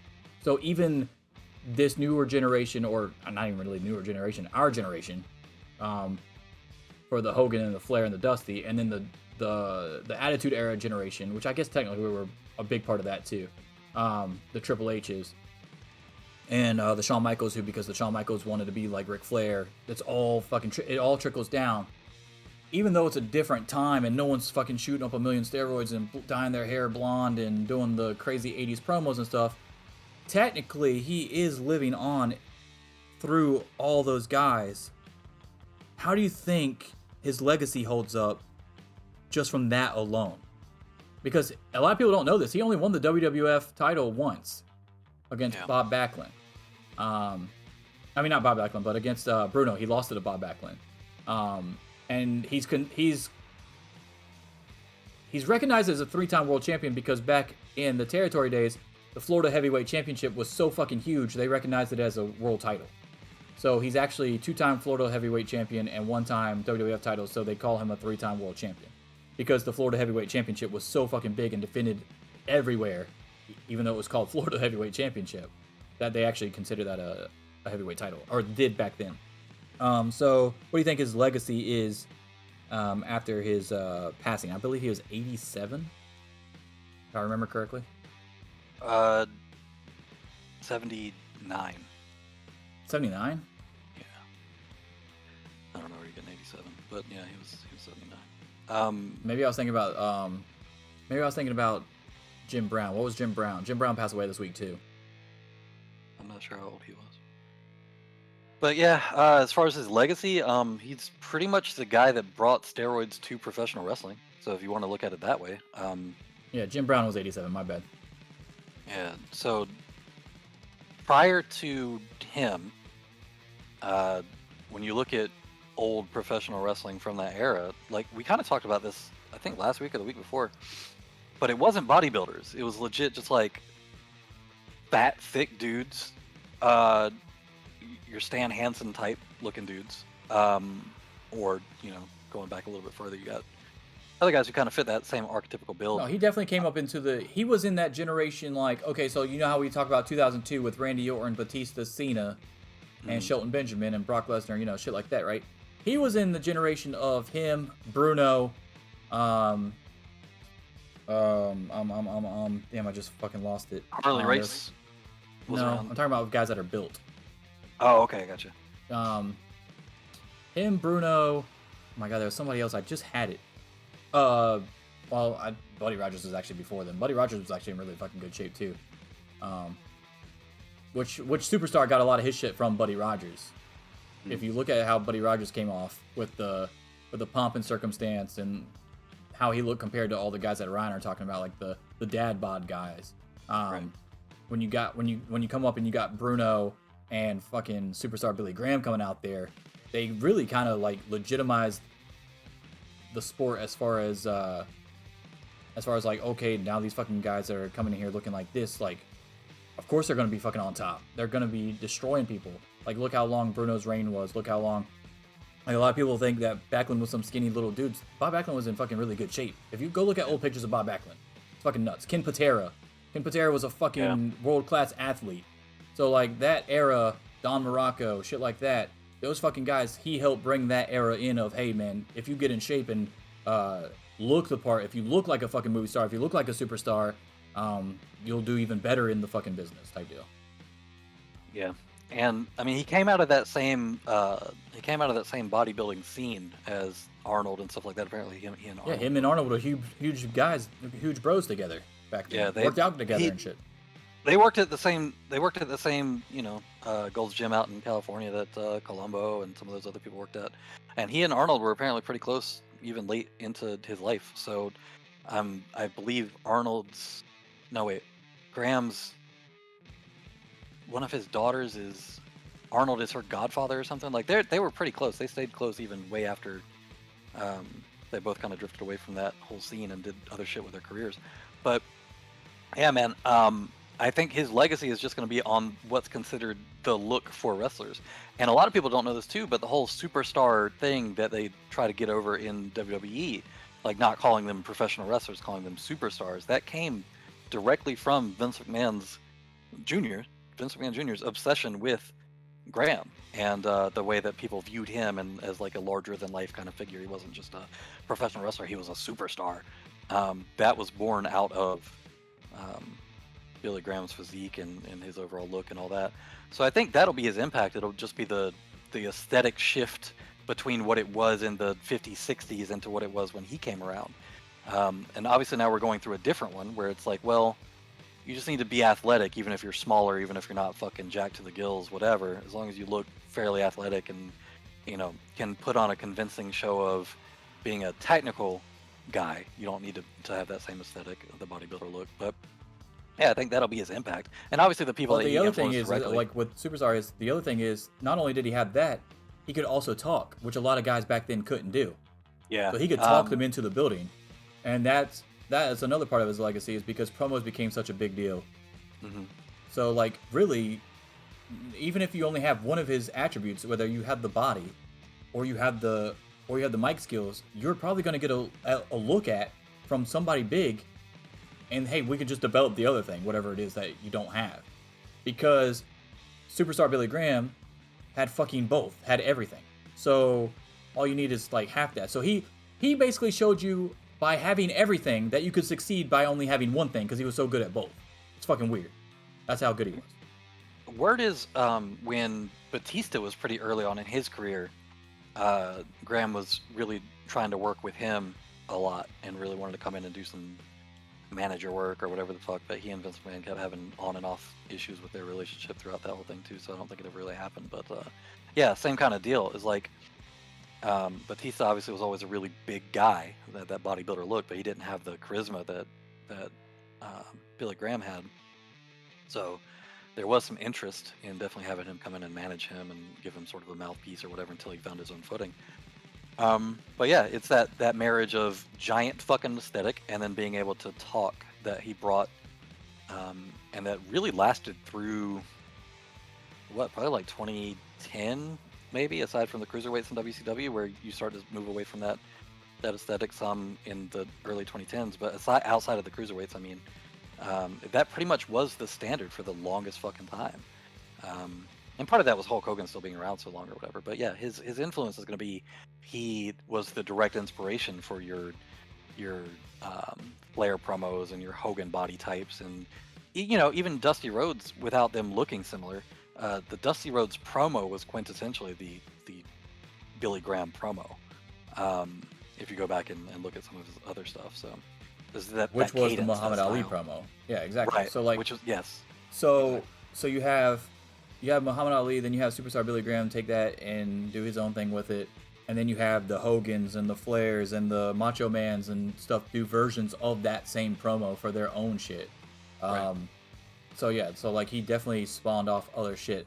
I would say that the really only deviation, or the first deviation away from the Superstar Billy Graham types, was ECW, when Paul Heyman started putting in guys that weren't bodybuilders, that were high flyers, that had normal looking bodies. Even the high flyers, some of them actually had good physiques, like the Eddie Guerreros and the Dean Malenkos. They weren't like bodybuilders, but you could see that they were well conditioned type deal. And I think that even if those guys didn't look up to Superstar Billy Graham, he had something to do with that, whether they want to believe it or not, because he was in such good condition compared to everybody else that he was in the ring with. So everybody else was like, dude, you got to get in shape if you want to do this. And if you want to do it for a long time, you can't just go out there off the street and fucking learn a couple of holds and be a star like you could back before Superstar Billy Graham. The 50s and 60s and whatever, yeah. So yeah, I think that's his biggest impact, is just the visual aesthetic idea of what pro wrestlers were for the longest time, and also bringing a lot of charisma to the promo stuff. So yeah, I mean, that's a pretty big fucking deal. It shaped the next 40 years of wrestling. And I don't think anybody will ever, like, regardless of some of the other shit that he got up to, I think that that'll be his long-term impact on the wrestling industry. Which is a pretty fucking huge impact. Yeah. All right. Let's talk about somebody else that didn't have that big of an impact on wrestling, but has a lot of things to say about AEW running a Saturday show for Collision. That's Jonathan Coachman.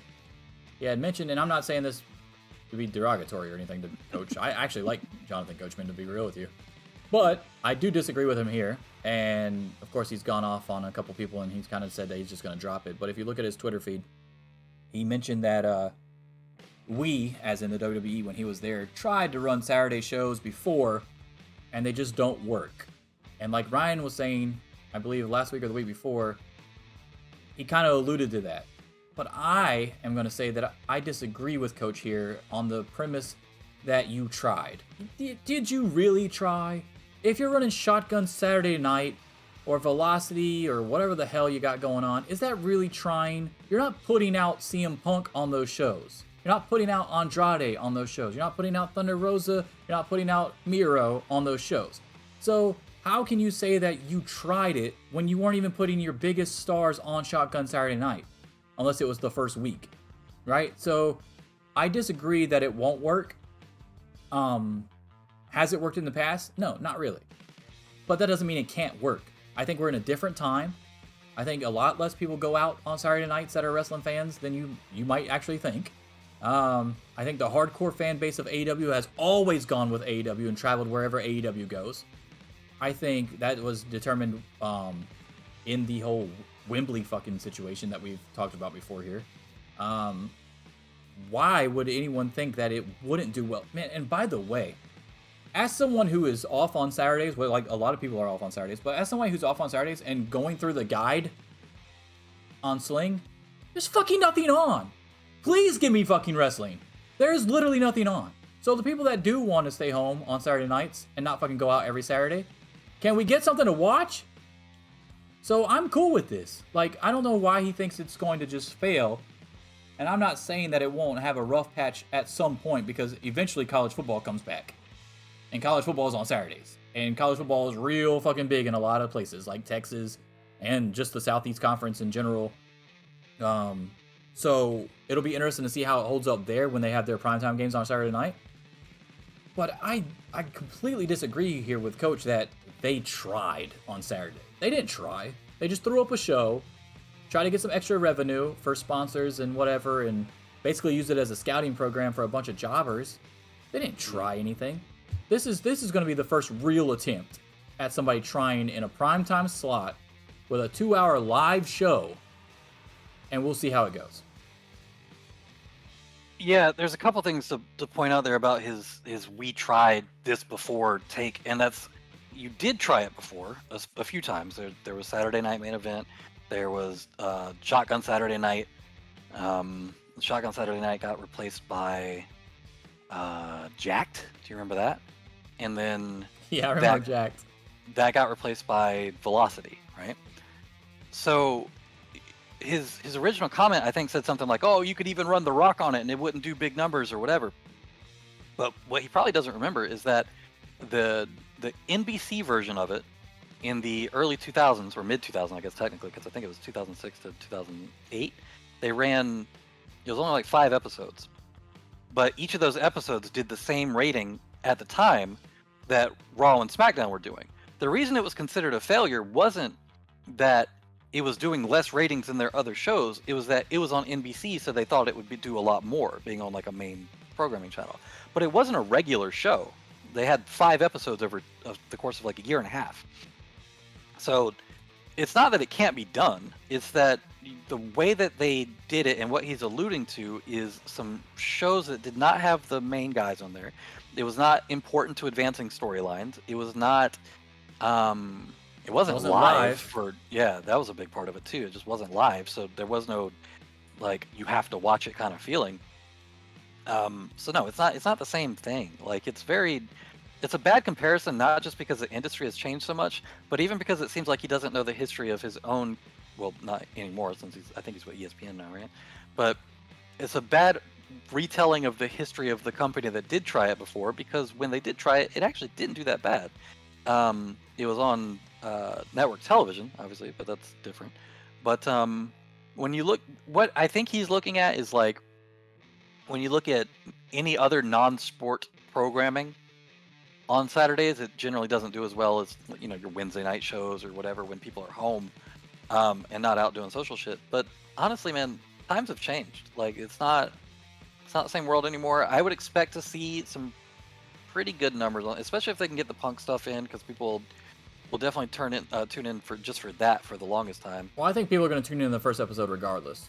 So yeah. Even if he's not announced, the mystique of him possibly still showing up would help a little bit. But I think people are going to show up for the first episode anyway, just because it's brand new. It's the first episode. Let's see what the fuck this is about. Let's see what it looks like. Let's see what the stage looks like. Let's see what the ropes look like. Just the aesthetic in general. Let's see how they portray this as far as compared to Dynamite and Rampage. Like, you just want to see what they're doing with it, what you think might be the plan going forward just based off this one show. So I think the first show is going to be big anyway. But let's see what happens, how big the drop-off is. Let's see how many people they retain from Dynamite to Saturday Night Collision, because if it's around the same numbers all the time, that's a win. I will say that I agree that Saturday, and we talked about this last week, Saturday night is a strange time to run a show in the sense that obviously that's when most people are going to be out and doing stuff if they're on a typical Monday, Friday schedule. And the time slot that they're in, as far as I remember, is what, 8 to 10? Eastern, yes. So 8 to 10 Eastern. So, I mean, I kind of get it. Like 8 to 10 Eastern, most people are getting ready to go out or going out somewhere in the middle of that, or have other plans or whatever. Most people aren't staying home and watching TV. But DVR numbers matter now for sure. So that's something you can take into consideration, especially on live programming.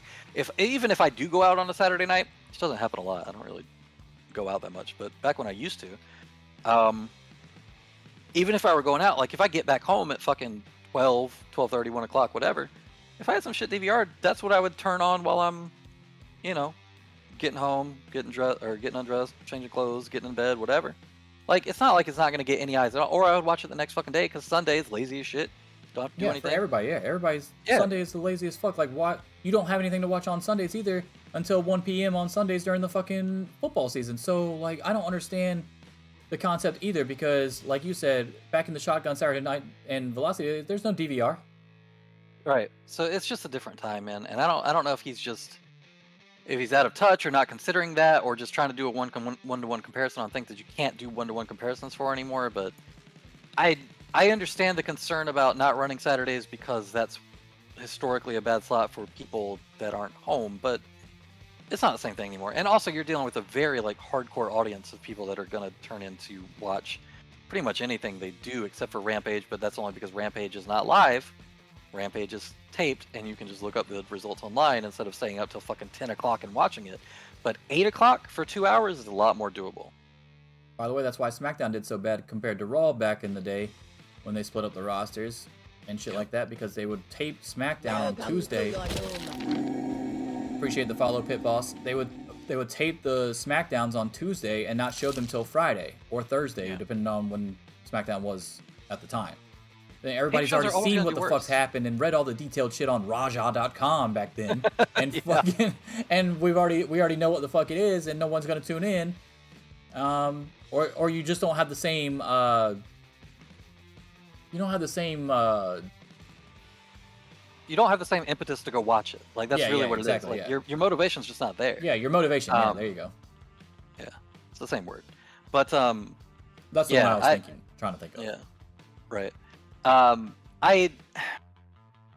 get what he's saying. I'm not gonna shit on him too much, but he's thinking in a different time. And also the "we tried it and it didn't work" thing when you're referring to fucking Shotgun Saturday Night is crazy. Got me on kick. I appreciate it. Hello from Chicago. You excited to not have Collision? You excited to not have the first episode of Collision in Chicago? Are you hyped for that? Hyped for it to move to Daly's place and then, or hold up your "if CM Punk doesn't show, we riot" sign, and then, I don't know. It'll be interesting. All right, I'm gonna clear this. We're gonna go to the monster quiz. Let me get hot tag topics off there. All right, you ready? Hands up, guy. Ryan is. You already had your title. You had your title the entire fucking time. I just noticed that you had your title the entire fucking show. Anyway, he is 10-5. This is question number 16. You ready? Yeah. All right. Not a big CM Punk fan. More old school. Get out of here. Get out of here. He is old school. That man's been around since. Ryan loves you. Ryan loves you right now. I do not. I don't like. Anyway, with AEW Collision potentially being moved to Daly's place in Jacksonville, Florida, it would make it significant because the last Nitro took place in what Florida city? Panama City, Orlando, or Tallahassee? Fuck.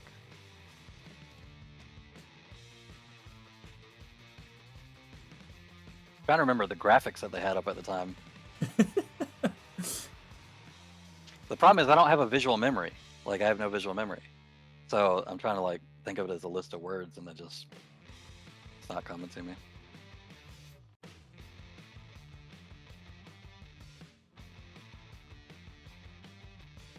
You can do that. You can do that. Tallahassee kind of sounds right, but so does Panama City. Orlando doesn't for some reason.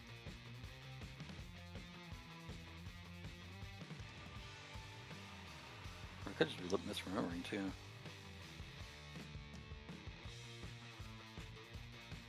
Are you waiting for somebody to tell you in the chat? Because it's not going to happen. No, I'm thinking. All right, I'll put emotes only. Nobody's going to tell me in the chat.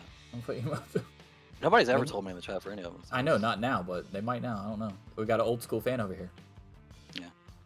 Can't get much more old school than the last episode of Nitro, right? I'm going to say Panama City. I have no fucking idea, though. That's actually right, dude. Okay. Because I was trying to think of, like, what it said on every transitional graphic. And, the Panama City sounded right. Nice job. He's 11-5 now. That was question number 16. So congratulations, asshole. I knew I should have put something else besides Orlando. I was gonna do something else. I already knew Orlando was gonna be the throwaway answer when I put it out there. I was like, but it's all good. Yeah, I knew it wasn't Orlando. The only reason I was thinking Tallahassee is because I seem to remember it. The last wasn't it like outside? Yeah. Yeah, and so Orlando was already kind of out for me. Because I don't think they ever ran like an outside stadium in Orlando, right? But Panama City sounded right. I should have put Miami. No, I wouldn't have guessed Miami because my first thought would have been they don't have any fucking money to run Miami. That's why it's their last show. That's true. Yeah. All right. You ready for everybody's favorite part of the show? It's Mark That Tweet. We take a bad wrestling take from Twitter and we roast them. And this one is going to be a good one because we haven't had one of these in a while, like this one, where there's multiple things to roast. Oh, good. Oh, you ready for this? Here we go. All right, this is from Yabby Dabby Dabs at Crondiferous. Sorry, it's really small on my screen right now. I don't watch at AEW. No hate. I just never have. Having said that, I love and adore real Britt Baker. She is amazing. All right, before you get to that, before you fucking try to put that together, let's talk about the reply as well. Gregory Dawson? It's fairly small. I can't tell there's an R in there. Is it Dawson? It looks like Dawson. Okay. She will be on WWE at some point. She is way too talented for AEW. So, grammar aside, with the wrong two right there, she's not going to WWE. That makes literally no sense. Adam Cole is now in AEW. She's not going to WWE. Right. Unless Adam Cole's contract comes up at the same time as hers, and they're getting shafted over in AEW, they're not, or if AEW shuts down, there's zero chance that they go to WWE anytime soon, if at all. But let's focus on Yabby Dabby Dabs here. He literally says, I don't watch AEW. No hate. I just never have. And then in the next sentence says, having said that, I love and adore real Britt Baker. She is amazing. Guess where real Britt Baker wrestles? Guess where you would have to have seen her if you think she's amazing. Hold on. Don't fucking say All Access. No. Okay. I wasn't. Actually, that's funnier. I was gonna say maybe she's his dentist.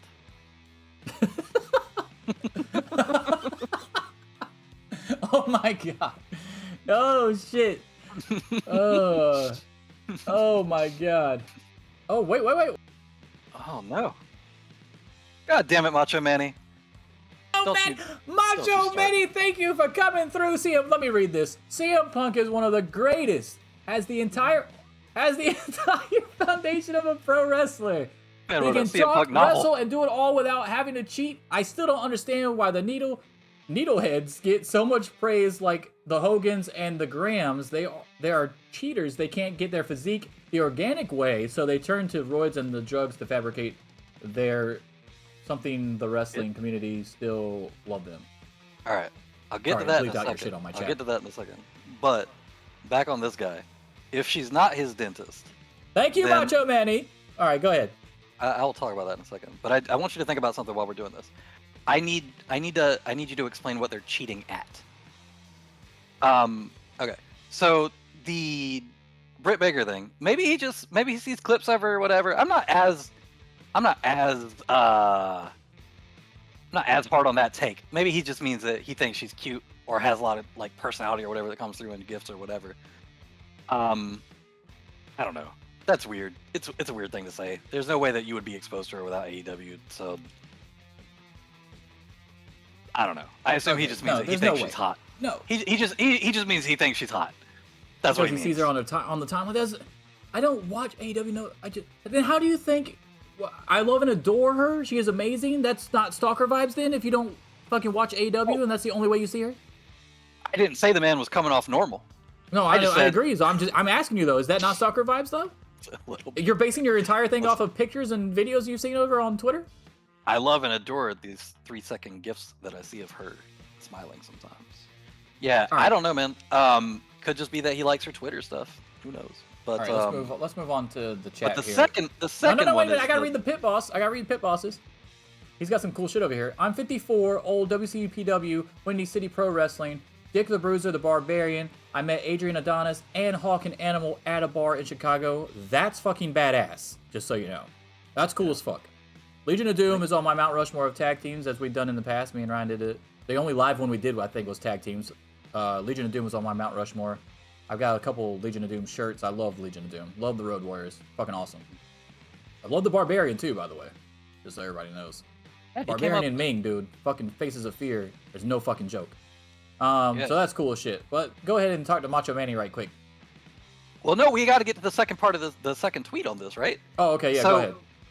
That's the part where I'm like, come on, man. Because there's better wrestlers in AEW right now that went there voluntarily from WWE. So that makes no fucking sense. To say that somebody is too talented to not be in WWE is the dumbest shit right now. When you look over at who's in AEW and you have Claudio and you have Bryan Danielson and people like that, like there's no fucking shot that you're looking at that and saying, oh, There's too talented not to come over. You could Fucking just look at the Jamie women. Hayter You left. could look at the women. Tony Storm left. Athena, Tony Storm, Mercedes Martinez, they all came from there. Tony Storm actually asked for her release from there and then came over here. Ruby Soho, gone from there, come over here. Like, what are you talking about? Too talented for AEW. The people that were too talented for WWE because they didn't realize what the fuck they had, like a Tony Storm, are in fucking AEW and thriving. Why the hell would she go over to WWE? That makes no sense. Yeah. Or, you got your FTR or your, Miro is also, like, super fucking talented even with all his... No, I agree. I was just even confirming it down to even just the women's division in general. He's still wrong. Yeah. Yeah. So, yeah, no, that makes no sense to me. That's dumber than the first tweet to me.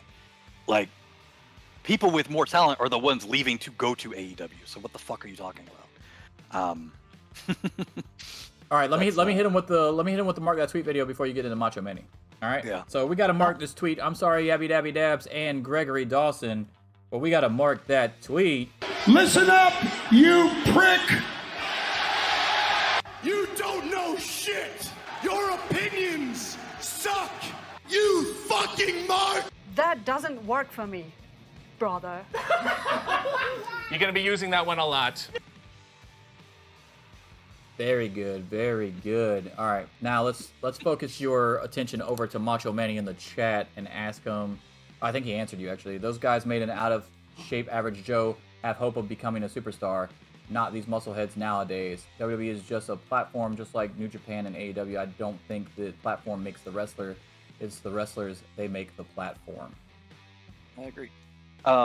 So on the cheating thing, what are they cheating at? That's what I need to know. Every time somebody says people with steroids are cheating, it always makes me laugh because I'm like, cheating at what? There's no competitive element.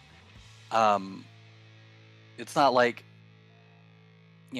I think he's saying. I think he's alluding to the fact, and we're talking about just wrestling here, obviously, because I think it is cheating in other sports, obviously. But in wrestling, I understand what you're saying. But it is a form of cheating because if Hogan looks like an average dude, he's not getting the push that Hogan got. But it's not cheating because it's not competitive. You're cheating the system to get where you are, though. I don't think it's cheating any system. Like, nobody's making you do it. If you choose to do it, great. Does it give you an advantage? Sure, but the advantage is in being noticed, but it's still not cheating because everybody has the opportunity to do it. Yes, but it was illegal. So it is cheating. Well, depends on what you're on. What they were on in the 70s and 80s would be your D-ball and shit like that, which isn't ever prescribed. But you can get testosterone prescriptions. So when I say cheating, I mean they don't have the discipline to get it the real way, meaning put in the work by working out, eating right, etc. Brother, I hate they still have to work out. They still have to work out and eat right. Well, hold on. There's two things on that. First of all, there's a study called Superphysiological Testosterone in Healthy Men that does a 4 control group study. Group 1 is steroids and exercise. Group 2 is steroids, no exercise. Group 3 is exercise, no steroids. And Group 4 is doing nothing, right? And the group that does steroids but no exercise actually does get bigger. Like, they get more fat-free mass gains than the exercise with no steroids group. Like, doing nothing and being on steroids actually will make you bigger. But obviously the steroids plus exercise group is the group that did the best. So when people say things like they don't have the discipline to get it the real way, meaning put in the work by blah blah blah. First of all, you could take all the fucking steroids in the world, and that's not going to get you lean in the same way. It'll raise your BMR a little bit, but it's never going to get you cut up. Like, you're never going to get down to 12, 10, 8% body fat just by taking steroids. There's other shit you can take, like dinitrophenol, clenbuterol. You can fuck with thyroid stuff. You can fuck with insulin stuff. That'll help a little bit. But there is still a lot of discipline involved. And the second part of that is you will never, in your fucking life, no matter how much you work out, ever, ever, ever, ever, look like people like The Rock do right now. You'll never look like Batista looks. You'll never look like fucking Triple H looks. You'll never look like John Cena looks without PEDs. So the idea that that's even achievable natural is also sort of a misconception too. You're never going to get the boulder shoulders. You're never going to get the giant fucking biceps. There's not anybody that tells you they look like that and says they're natural is a fucking liar. 1,000% of the time. It's not possible. The only way that would be possible is if you had a myostatin inhibitor which doesn't exist as a commercial product, or if you just had like a myostatin deficiency genetically, because at a certain point your muscles will always cap out. The amount of the amount of amino acids rather that you can synthesize ever at a certain point will cap out. So it's not making a comparison to something that could exist otherwise. That's the problem. When you look at what John Cena looks like, or what The Rock looks like, or whoever other fucking big guy you want to talk about, nobody would look like that, no matter how much discipline and work they put in otherwise. So it's not like a comparison. It's not 1-to-1. Especially in the MLB. Now the MLB, that's an actual sport that doesn't have a predetermined MLB outcome. is a real sport. We completely agree that it it should not be allowed in MLB. There's no doubt about it that in any other sport, that's cheating. What he's saying is it's not technically cheating because the sport is predetermined anyway. I'm saying there is a level of cheating. I kind of agree with you because I think that they're taking a shortcut to be at the top of the profession when they wouldn't be otherwise. And if it's an illegal thing in the wellness policy, and then you have a wellness policy, and then you only use it to certain people, like a Matt Riddle, but not a fucking John Cena or Roman Reigns or what have you, and you know they're fucking doing the shit too, but you're not going to fucking hold them to the same standards, then we have an issue. But that's when Ryan was talking about, well, what are they taking? What is it actually on the ban list? Because modern shit is a lot different than when Hogan was around. Hogan was just fucking probably taking whatever the fuck. Hogan was on Dianabol and probably Tez too, but I know that Dianabol specifically was really big back at the time. Fucking Arnold was crazy about it. But no, the thing about like, oh, they're wrestling and then hanging out at bars and drinking and partying and people wonder how they look like that. Brother, even if they were natural and in the gym fucking 8 hours a day and had the best genetically possible human recovery, they would still not look like that. You're comparing it to something that they couldn't get otherwise. Like, it's not humanly possible otherwise. So that's why it doesn't matter. And there's no competitive element. So bringing up the MLB, to me, it's sort of conflating two things that aren't remotely similar. You are talking about people that are actually competing versus people that are simulating competition. So it's not cheating. Also, I would say that you're comparing two different eras as well. So like I could argue the fact that somebody that looks like Hogan right now, like not Hogan right now, but Hogan then right now, would get worked around in the ring and lapped so many times that he would look so bad that that's why it doesn't exist anymore to the degree that it existed then, right? So you got a Wardlow sitting out there, but Wardlow can do way more than fucking Hogan ever could do, right? He can do fucking moonsaults. He can fucking do leapfrogs and not fucking tear anything like Shane McMahon. He can do all this shit and keep up and be fucking quick and fast. And he's not as big as Hogan, but he's still clearly on something, right? Brian Cage, look at what he can fucking do athletically. Brian Cage is a huge example of this. So there is a limit, and it's not as prevalent as it was then. Like your Hogans, your Paul Orndorffs, your fucking Axe and Smash, those guys could not hang in today's thing because the landscape's changed so much. There's only a few guys that could actually do it. Yeah. So it's funny you mentioned that, right? So you said, look at the guys Sting back in the early 2010s. So Michael and the Hearts. Michaels has admitted to steroid use. So is Sting. Sting has flat out said he was on steroids. No, he's saying Sting. He's saying Sting was on steroids for sure. He's saying AJ Styles was the one that wasn't. Well, he said no because he says AJ Styles another one. Right? Oh, okay. So for the record, Sting was absolutely on steroids. He's admitted this on the record. Well, like, I don't know if he was on steroids in 2010, but he was definitely on steroids. No, he took steroids all the way through the 90s. Yeah. So yeah, no. Like it's more common than you think. Like you would probably look at guys like fuck. Who's a good example of this? Dude, there's a lot. You can't tell me right now that Edge and Orton aren't on something. No, they're 100% on TRT. You cannot be as old as Edge and Orton, right? And fucking not be on and look that good and not be on something. So it's happening all over the place. Styles right now, I'd be very surprised if he's not on TRT considering his age. But Sting was absolutely using back in the 90s, and then when you have that physique for a while, even when you stop taking it, it doesn't just all suddenly go away. You still synthesize the muscle mass, like it's still there. Yeah, I mean clearly he slimmed down as the Crow Sting, but you could still see the defined arm muscles and shit. It wasn't like he just lost mass. He didn't lose cut basically. Right. it's harder to retain it, obviously, when you stop having the ability to synthesize as well. Once you go off of it, but it doesn't just completely go away. The the example that I bring up is guys like Bobby Roode or people like that people look at and they're just like, oh, like he's in really good shape. No, that motherfucker's absolutely on steroids. You consider his age and his physique and how Rick Boogs, LA Knight, they're all on it too. Rick Boogs, yeah, Elias. And the thing is, it's not putting those guys at the top of the card. Even in AEW, you look at no, not now, but back then it did. Is my point. Yeah. Back then, when he's talking about cheating, he's talking about Hogan cheating and stuff like that. He's not saying that guys are cheating now.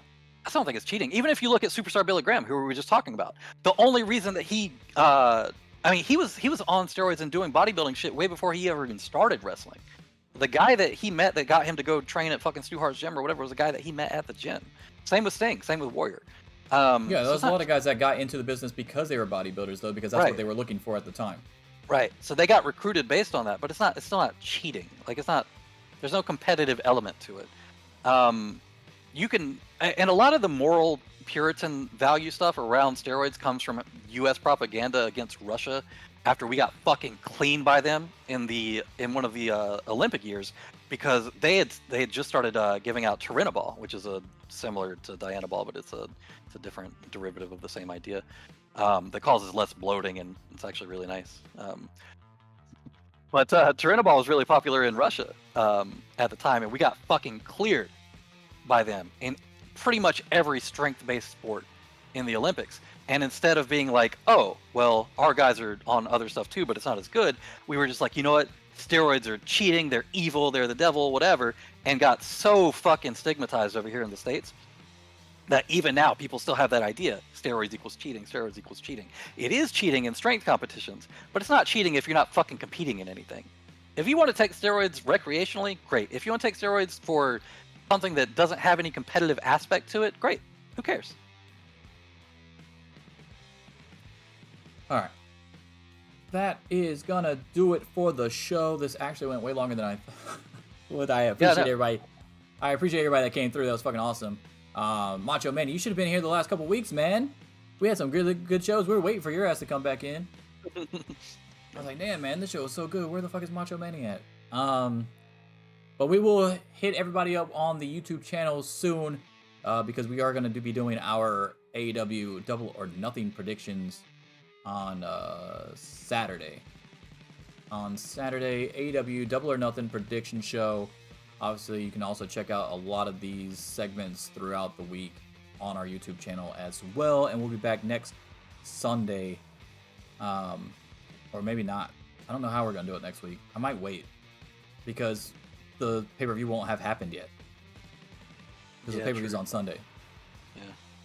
So there's no we'll do the AEW prediction show, and then I guess we'll wait, and we just won't have a show Sunday. Well, it's Memorial Day weekend, so I'm off the next day.